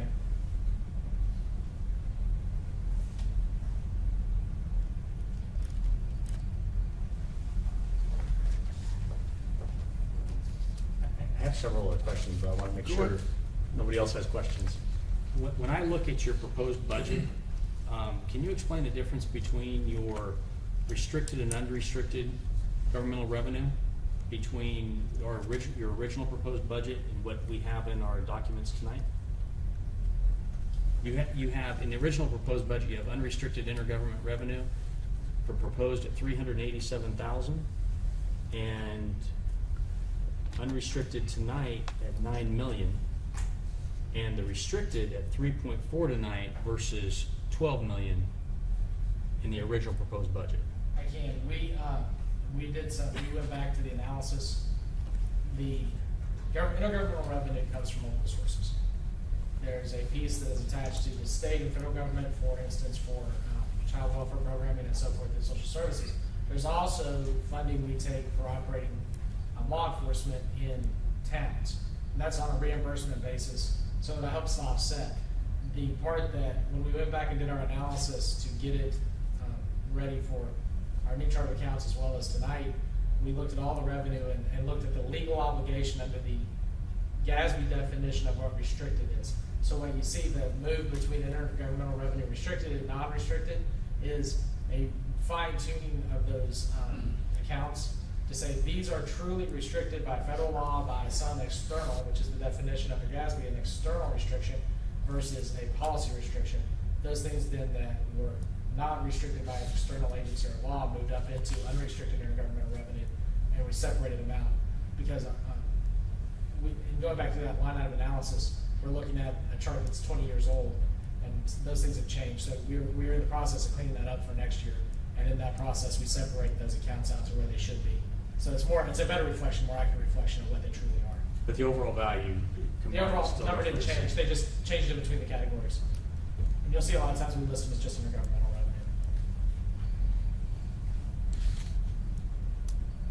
revenue. Mr. Rushing? And just to be fair to the school, well, to explain to the school system too, I know that there's some of them are going to be watching tonight's meeting. You know, we gave them a hard time about having double estimates or, you know, way higher cost than what they came in at on their, on what they had originally. Radios we've talked about. We've talked about the radios being much higher than maybe actual costs. We've talked about other things in this process that seemed higher. Last year we had a computer software program that ended up being less than half of what was predicted. You have 10 positions that went unfilled at social services when we still hear that there's issues there and getting those things taken care of. I got some concerns about, are we taking money back? Are we allocating money and then taking it back and using it for something else? Is that where these savings are coming from? Again, we had to get the original proposed budget was a 3.09 cent tax increase, plus the half a penny for the fire departments. I don't really, it's like we never were going to use any of the income to help the taxpayers. And at the end of the day, there's only one way that every taxpayer in Union County benefits from what we do. We can give grants. We can give money to help build the shelter that's open and doing a groundbreaking tomorrow. We can give all these monies to help these different organizations and groups and businesses. But the only way that we help everybody is to maintain as low a tax rate as possible. And going back to what Commissioner Jerry Simpson said earlier, I would have liked to have been on the front end of this and what our expectations were, not on the rear end of this. And, again, that's, I'm not supporting a tax increase. Not tonight with the information that I have.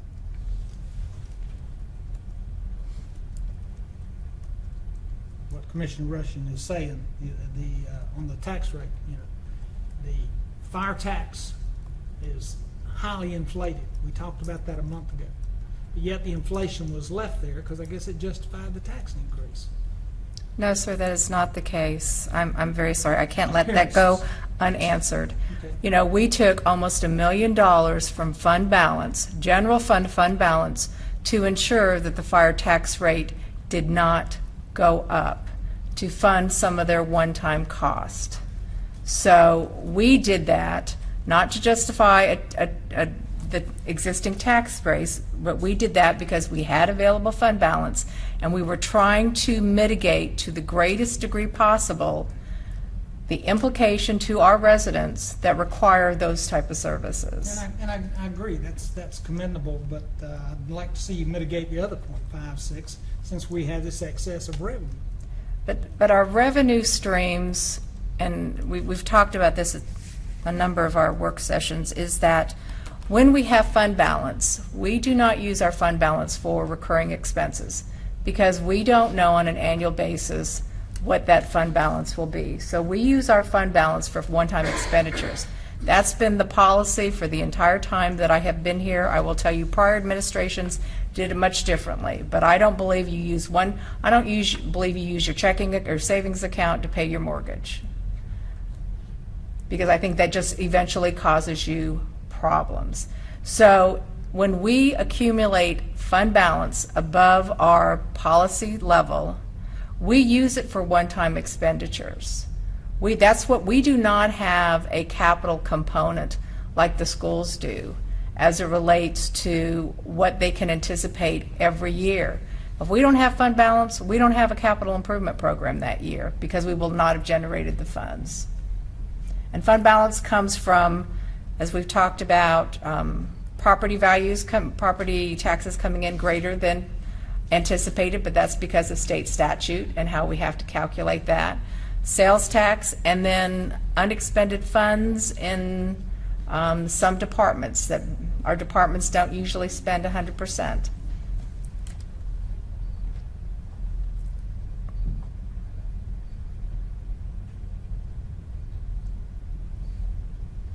Can I ask a question then on, in tonight's package was a position classification and pay plan. What I was told in our work session that wasn't going to be completed until September, October. That's correct. Okay. This is your existing classification system. This is it's part of your annual budget adoption every year.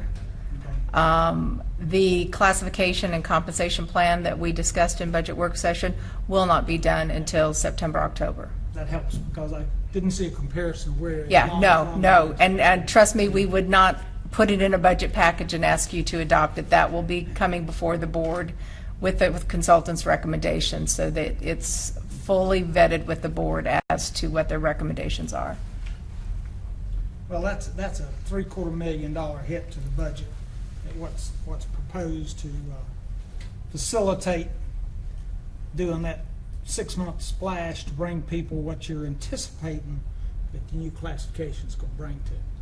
Like I said, I've never seen in my years of corporate experience where they say, okay, we're going to give everybody a raise so they can come up to where we want you to be or where you should be, whatever. It's generally a process like we did with the Sheriff's Department in the past. And that is the process we're going through right now. Because we do anticipate some classifications will not need any adjustment, that they are at market, but we do anticipate there will be some classifications that are not at market just based upon our inability to recruit and hire and actually having to go out and change our classification system as we did with engineers and public works, that we are hiring people right out of college with no experience because we can't hire anyone for what we pay with experience.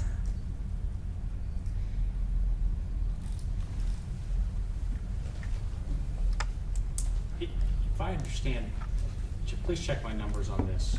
One of the concerns I had in the beginning was the growth, the county growth. Same concern I had last year. We're growing, the numbers, the population growth that you gave during our last work session put our growth rate at just below 1%. I think it was 0.81% is what it came out to be. If my math is right, if I back out our fund balance appropriation for this year, we're still growing at 3.6% on just the county side. Is that correct? I took the 172, subtracted the fund balance that's being moved over, which is for our capital, and took that difference compared to our revised current year budget of 161,195. Gave me a difference of roughly $5.8 million, almost 5.9, and from a percentage increase, 5.9 million on the 161,995 is 3.6. My concern is our rate of growth. Just like my concern with the schools being 3%, if we're at 3.6, I have the exact same concerns. We are quickly outpacing what we have. It seems to me we keep going back and doing what government's done all along, is we spend it because we have it, not necessarily just because we need it. And is my math right? 3.6? It's right around there. But I can address that kind of that growth. There's a couple of factors that are impacting that. Probably the biggest over the last few years has been the Sheriff's Pay Plan implementation. That was about a $3 million program from over a 3-year period for about, I want to say probably less than 200 employees, because it wasn't even all the deputies across the board. It was a smaller group of deputies. Right. And in this year, you're seeing about a 3% growth between, you're seeing about $1 million, I want to say about $1.6 million on general fund performance pay, but you're also seeing a 10% increase in your health insurance costs. So you have some market factors that are driving the cost of service, in addition to the a couple of items like the $750,000 in that equation for those comp and class studies. So there are market conditions. While it's just not inflation, it's very specific, pinpointed growth areas where we're seeing the increase. And your program for health insurance, for instance, that's about $1 million growth in and of itself when you get to the 10% level. So while I agree with you, the concept of just growing to be growing, but our process and going through the zero-based process is to review every line item to ensure that that doesn't happen. So we go through that process and have only targeting those areas where that growth is versus kind of having just general inflation. In fact, if you were to look at operating cost is actually down from the prior year. Right. So that growth really is in the impacts of market conditions on the insurance as well as our hiring abilities to keep staff at an adequate level to provide service. I think that's where you'd see the growth, are in those areas. If I back out $3 million for each one of those categories, we're still at a growth rate of over 1.7%, almost double what the county growth rate is. And again, it goes back to my concern. If we're growing it from a population standpoint, we're talking about service. We're growing at double the rate of our population. And even if you factor in all those categories, we're still exceeding the growth rate of the county. So something's going to have to give at some point unless we continue to factor in and we do the reval. And my concern is that reval and some of these other growths continue to be factored into it, and we're trying to play catch-up to something from 2009, when, in my view, I could look back at 2009 and say we were overstaffed because we did everything that we were doing before with fewer people.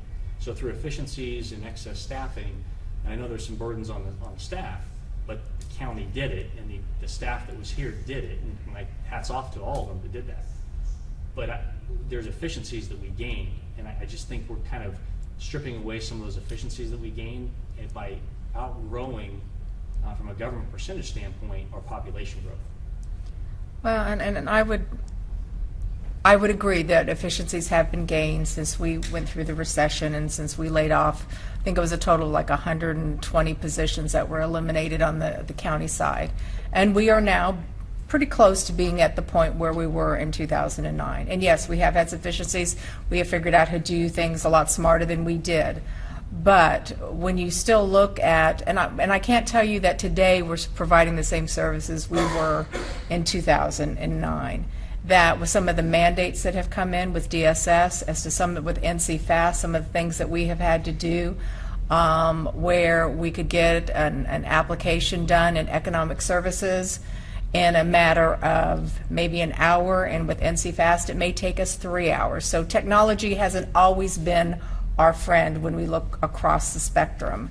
So all I can tell you as your manager is when I meet with each of the departments, as Jeff indicated, we do an line item detail as to what's going on. If there was a one-time expenditure in a given year, that goes away, and we build the budget again, so that is why our operating costs only grow at the limited amount that they have over the years, because we try to be cognizant of only providing them with the resources that they need, where other agencies use the cumulative effect, which is, this is what I had last year, add 3% to it, and this is what I'm going to need next year. And I don't think that's because there are always one-time expenditures in your operating cost. You're not referencing any particular volume. No, sir, I was not. Yes, sir. I'm glad you referenced DSS and that again, because the only place that I hear that is taxpayer-related hires that I really hear complaints about, that I really hear issues with, is at Health and Human Services. When we gave 10 positions last year that were not utilized. Again, why were they not utilized when that's the one place that, again, that I hear from problems? You just mentioned issues there and the need for help there. Why did we not hire those positions that we gave you those positions last year? Are we doing it to tell me that we're not doing it to build the reserve to spend on one-time projects? Absolutely not. When we brought that concept to you last year, we identified that we thought we would need 20 positions in economic services. We said we would come back to you in December if we still believed we needed 20. So we did one trough of 10. When Michelle Lancaster and I sat down in December and looked at it, the numbers in the food stamp area, we were meeting all of our state mandates. Now we're still working on the Medicaid side of the house, but we made the decision that those positions were not needed. Where we have put the resources this year is in child welfare services and adult welfare services, which is where we think there is a need. And so every year we look at where is there a need, and that is where we propose to put the positions. In Medicaid, where do we rank in the state with Medicaid reform? I don't have that information, I've sir. heard it's near the bottom. I do not But know. it's not. Can you get that for us? We can. Mr. Simpson? Chairman, we've had a lot of discussion. I think trying to get the means to an end here. The agenda item was to adopt the fiscal year 2018 operating and capital budget. We've had a lot of discussion, but we haven't had a motion. So in order to move us forward, I'm going to move that we adopt the fiscal year 2018 operating and capital budget ordinance and the associated tax rates and fees. Okay, we have a motion. Further discussion?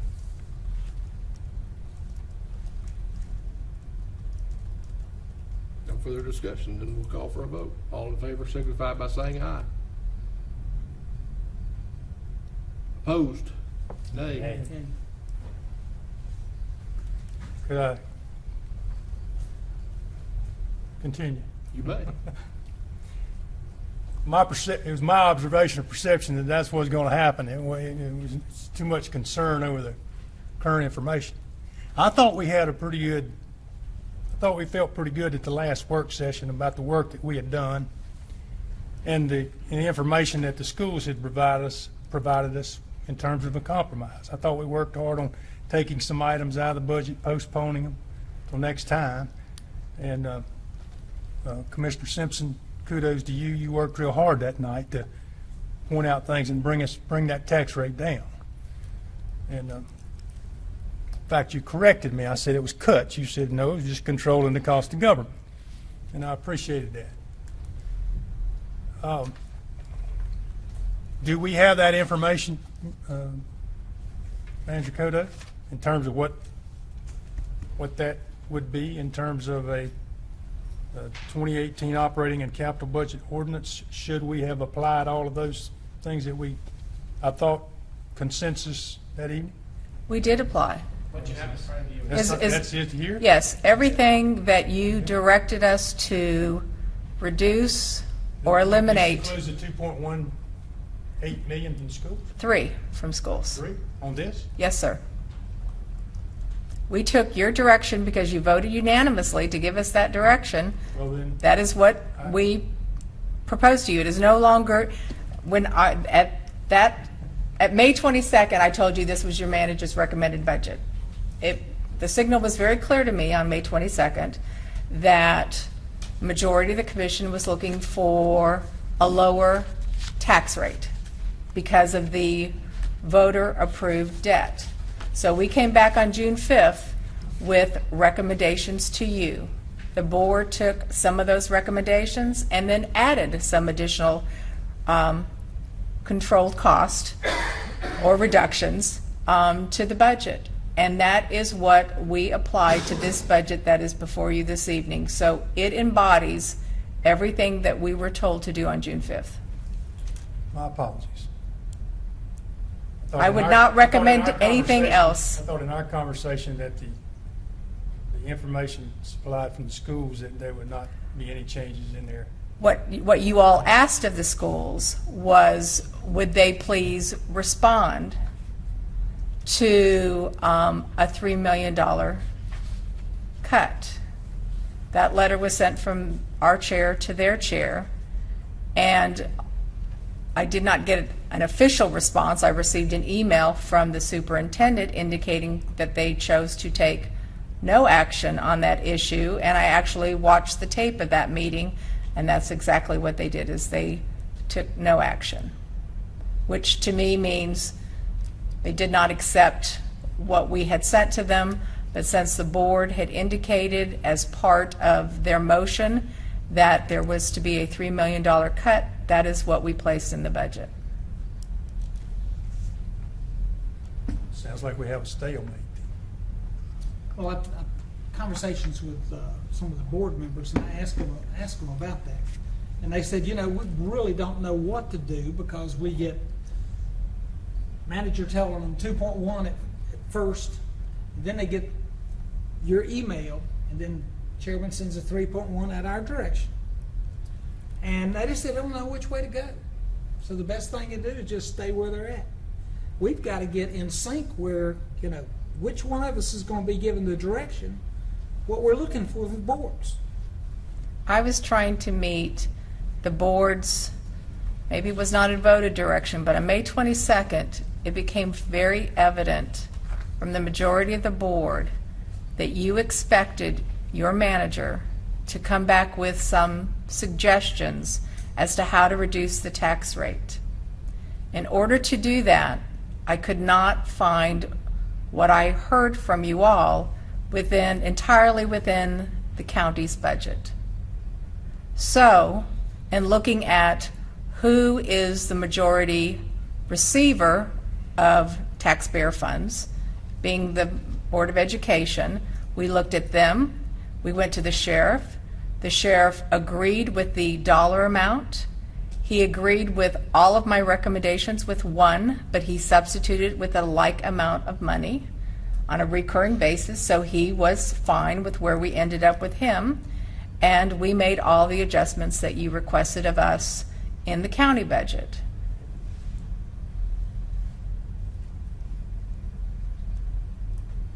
Mr. Rushing? Thank you, Mr. Chairman.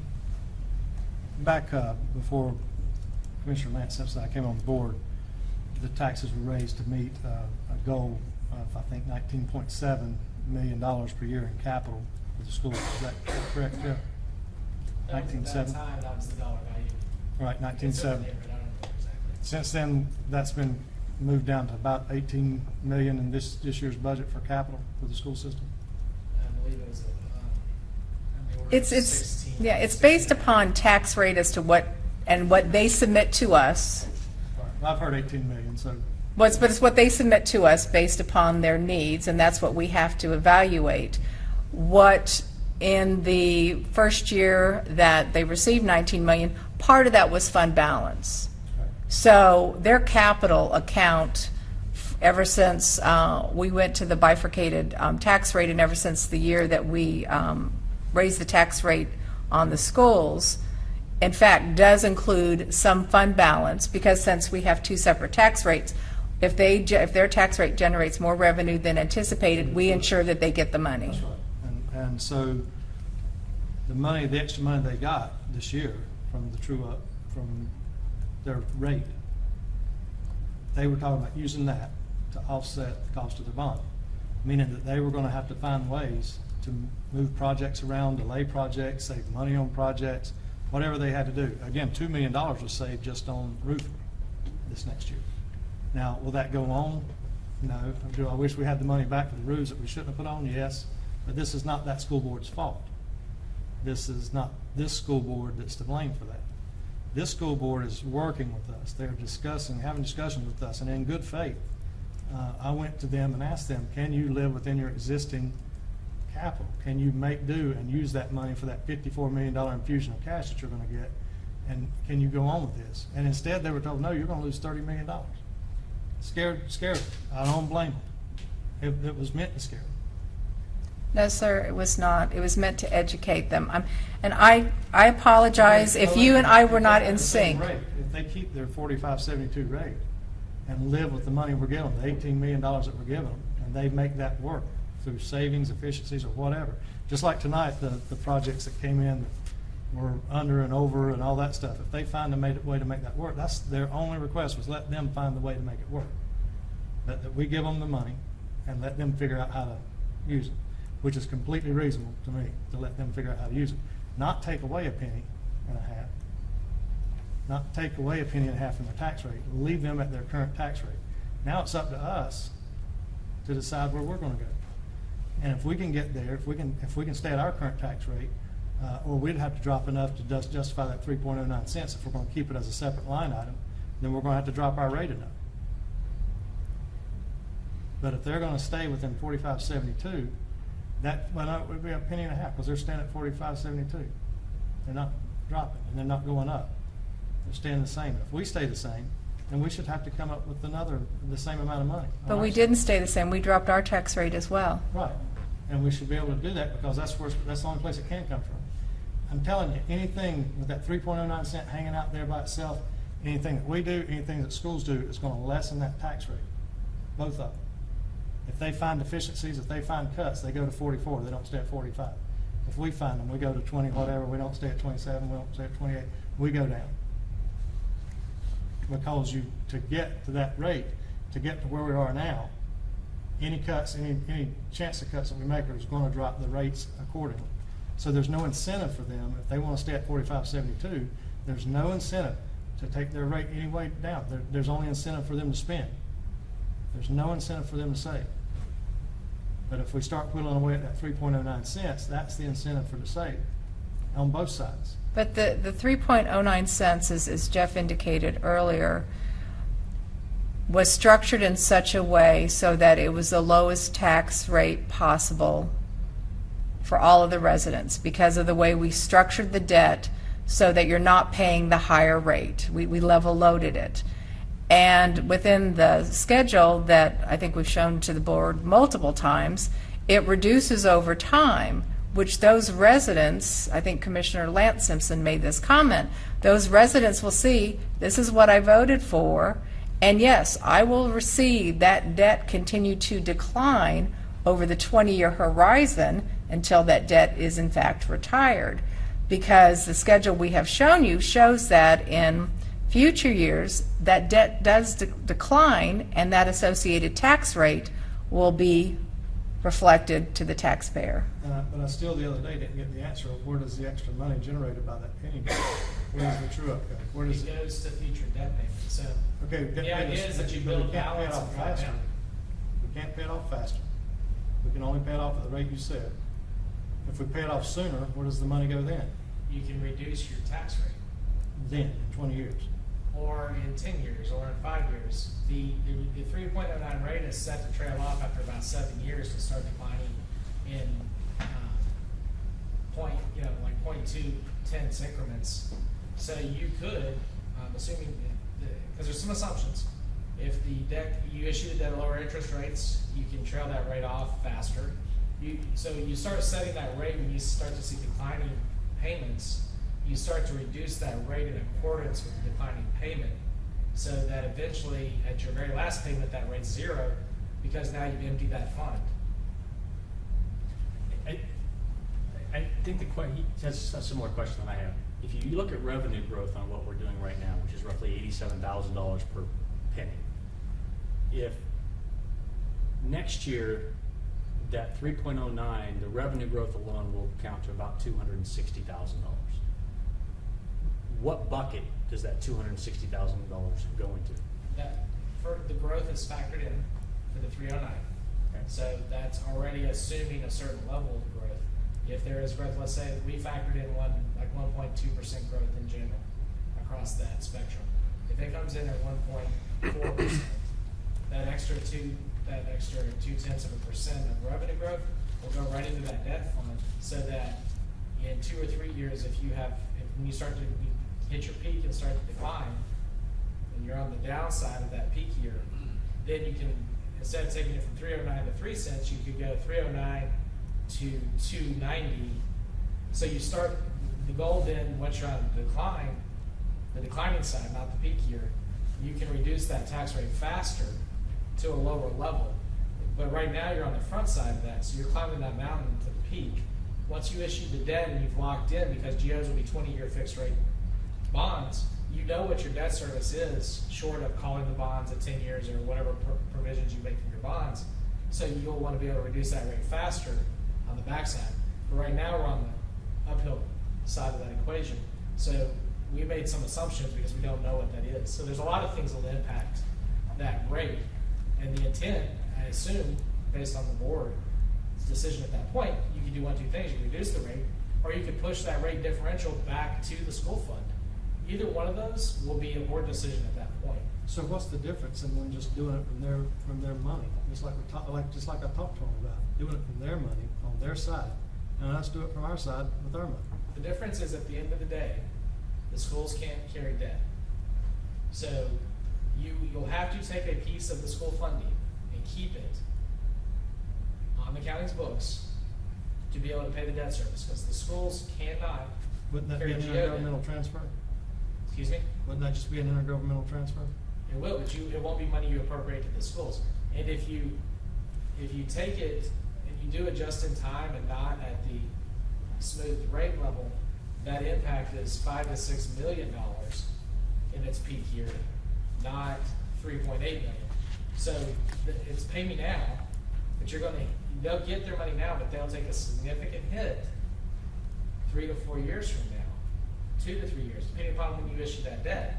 And that's the idea around that tax rate, is to keep the level loaded tax rate as much as possible to reduce that impact on all sides of that equation. So I would see it much more harmful to them in making them eat that rate, particularly in that peak year, because they're going to wake up and it's going to be a third of their capital funding, because as Commissioner Simpson pointed out, their operations are growing. And uncontained, that's where they'll be at. Right now, they're not, their suggestion is that they don't do anything, that they don't save any money. So now, if we go with them saying we don't want to save any money, we go back to it costing us. If they stay at their current rate plus the .039, then they don't save anything. Nobody saves anything, it costs us more money. So the incentive for them to save anything was taken away with that memo that told them that they were gonna lose $30 million in the next few years. I wish I'd have known that was gonna go through. I think the memo was misleading. The way I look at the 3.09 though is the voters voted for debt. That 3.09 is kept separate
Mr. Rushing? How much did, somebody got a figure I saw the other day of how much we spent on land issues last year? What was that figure for the last year? It was over a 2-year period on land acquisition and easement acquisition. It was, I want to say, somewhere in the neighborhood, I'm just recalling, I think it was around $70,000. Then we identified another savings of $20,000 a year of bringing something in-house. Plus, I mentioned in my email to the board that one, we're getting ready to undertake the Yadkin easements, which will take a few years to obtain those easements, and we will need legal assistance with respect to that. With respect to our ongoing problems we have with our easements, in which property owners are placing permanent structures on those easements. And I think I sent you a proposed standard operating procedure as to how we would handle that, but it will require the need of an attorney to assist us with that, and it's much cheaper to do with, no offense, Ligon, it's much cheaper for us to do it with an in-house attorney than it is with a contract attorney. And then we also spoke of our rem foreclosure program, which we don't pursue right now because we don't have the capacity within the legal department, and because of the fact that contracting it out doesn't make any sense for what those type of foreclosures typically are from a dollar value. So we had 70,000 over 2 years, and then another 20,000 per year.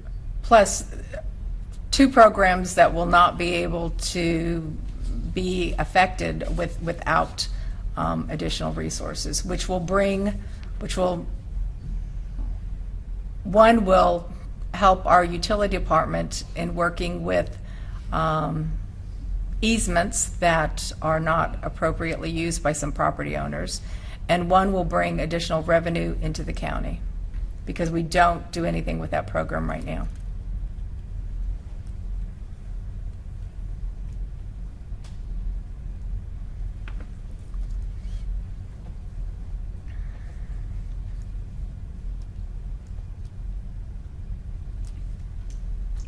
Is it 9:40?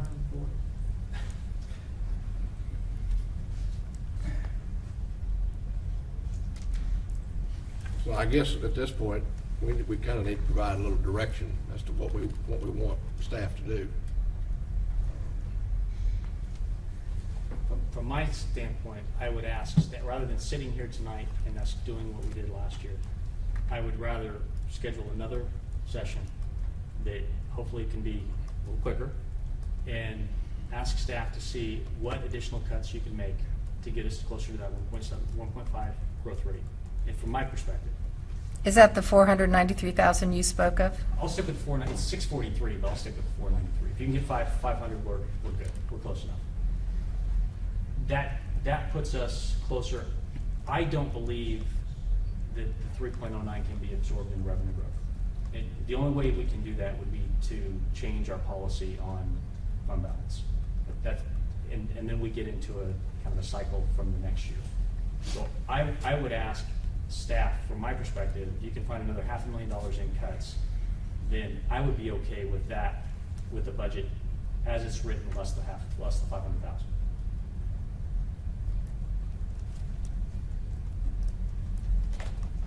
Commissioner Jerry Simpson, you have any additions? Questions? Commissioner Rushing? I would like to see where the 3,100,000, whatever it was, changed into 1,400,000. I'd like to see what your prediction is of what we're going to get in above and beyond what you're saying that we're going to get. It's, Commissioner, it's asking Jeff to look into the future and being able to project. He's predicted a recession. He's predicted a whole bunch of other things, and he predicted $3.1 million the other night. Based upon board direction. We were told by the board to go to the school board and indicate that that was your board direction to reduce their capital fund. I want to see where the 3.1 million went in this yellow line on this page. And why it's 1.4 million now. Or if we can, is there another $2 million that we're not predicting we're gonna get in? Because we had 3 million the other day, now we got 1.4. And that's the direct result of the direction. That you gave us on June 5th. When you reduce the schools budget and you reduce the county positions, budget. we cut spending. Right, because the formula for your reserve is based on expenditure. Wouldn't we It's have more? 20%, it's 20% of next year's budget. So when you reduce next year's budget, 20% of that falls down to the bottom line. And there were some other adjustments that made in what's included in that fund balance calculation. So that's the net impact of all the changes you made was you actually did reduce the deficit as you would expect because you reduced your reserve limit. Just like Commissioner Simpson said, the only way to reduce it is reduce your fund balance requirement. So in that case, your change is reduce the fund balance requirement. And if I understand it correctly, when the last work session, when we reduced it by roughly 2 million, that took the shortfall from 3.4 to 1.4. Right. Because we're also changing the tax rate, that surplus that you had forecast saying that we would cover the 3.4 has also been shrunk Correct. by a similar amount.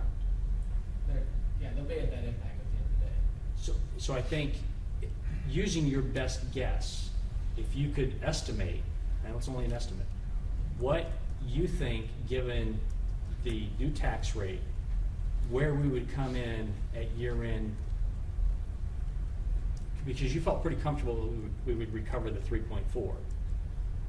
Given the new rate, do you still feel comfortable that we'll come in at 3 million, 2 million, another 1 million, the 1.4? Use your best guess to calculate where we come in.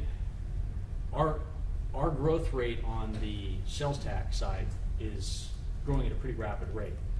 And I'm actually okay with that because that makes the government more dependent on a consumption type tax than a property tax.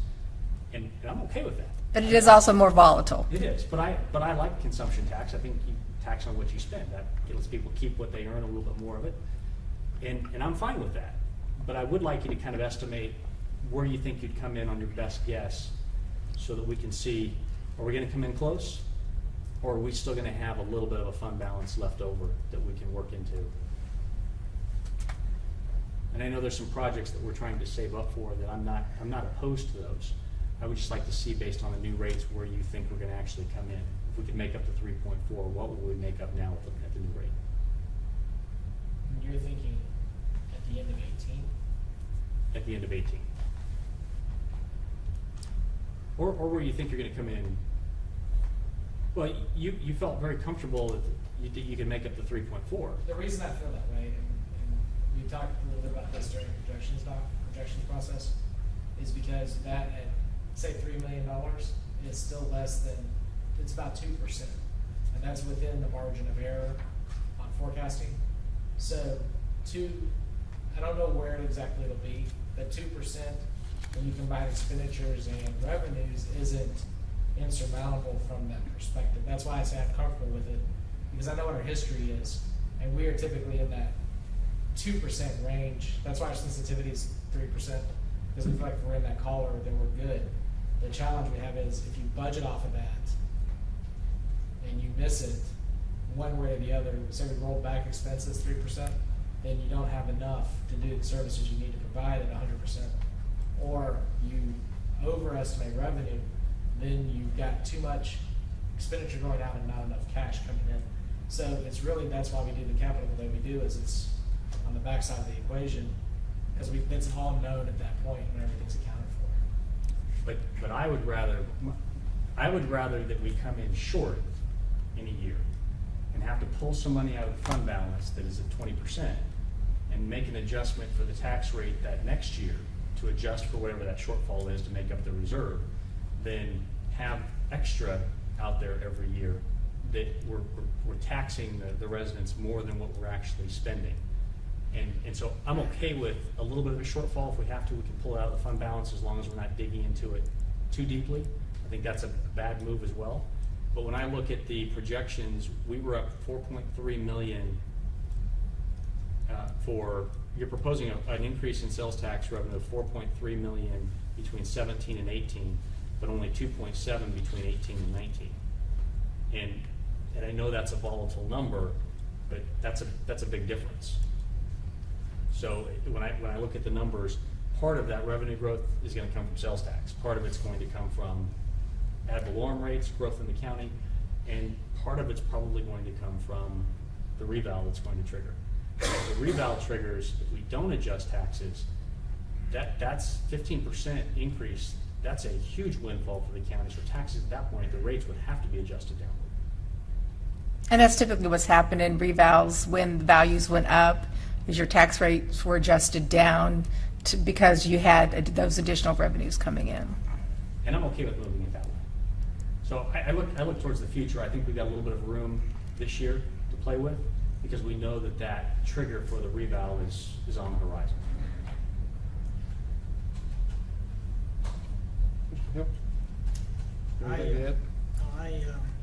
I'd like to see when we come back, we originally started out with this document was handed out with what your proposal was. When you bring it back, I'd like to see what we are going to include and what we removed, just for clarification. Because like I said, I think there's opportunities. I understand you want all of these, but there's opportunities that we can get that extra $500,000 in there, because we've cut very little out of the county from that standpoint, my perception. But I think we probably need to set a date for another meeting so we can do the work and then come back. And I'd ask that our peers at school boards be included in that conversation between now and then, so we've got more of a consensus. All right. Staff, I'll ask you, how much time do you need? I would recommend either Friday or Monday. We have a special meeting. Is that doable? I think it's 26. What the board would like to do. Lay the hand out. Everybody good with the 5 o'clock meeting on the 26th? Good with you today. No. What time are you good on Monday? I'm not. Have to be Tuesday. Everybody good with Tuesday? Tuesday's fine. Tuesday. Let me just double check. I am as well, so we'll say 5 o'clock on Tuesday. Sorry. Just so we know, we have a budget we have to adopt by the 30th. I'm just throwing that out there. I just want to make sure that we have very clear direction, so I'm going to say a few things, and maybe I haven't heard from all commissioners, so maybe I should be quiet till I hear from everybody. Oh, you're good? Okay. Stoney, I think unrelated to the budget, but you did ask where we ranked in Medicaid or Medicare. Is it Medicaid or Medicare? You had asked where we ranked in the state of North Carolina. The reporting for You're talking about are you talking about how quickly we process applications? yeah. Okay.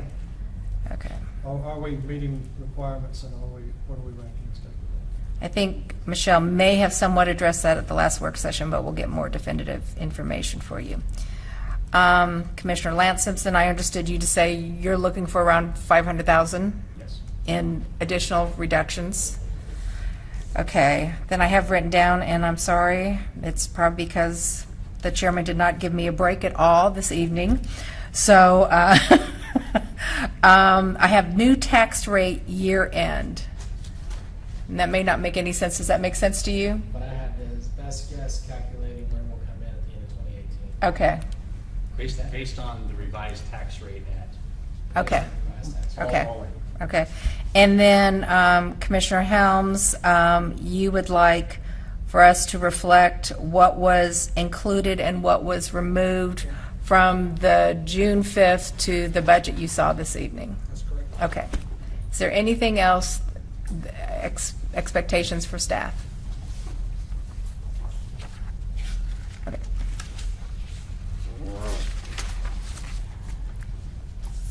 That will take us to the county manager's comments. I have none. I think I have talked far too much this evening. All right, Commissioner Jerry Silver, None further. Commissioner Rushing. I just missed my aunts. They were here earlier tonight. I hate that we went so long. I had both my aunts here. One of them was doing something for a school project. But I thank them for coming and thank everybody else for coming and putting up with this long meeting tonight. Commissioner Lance Simpson, No comments other than to say thank you for your patience. Commissioner Helms, No comments. and I will make no comments and make a motion we adjourn. All in favor? All right.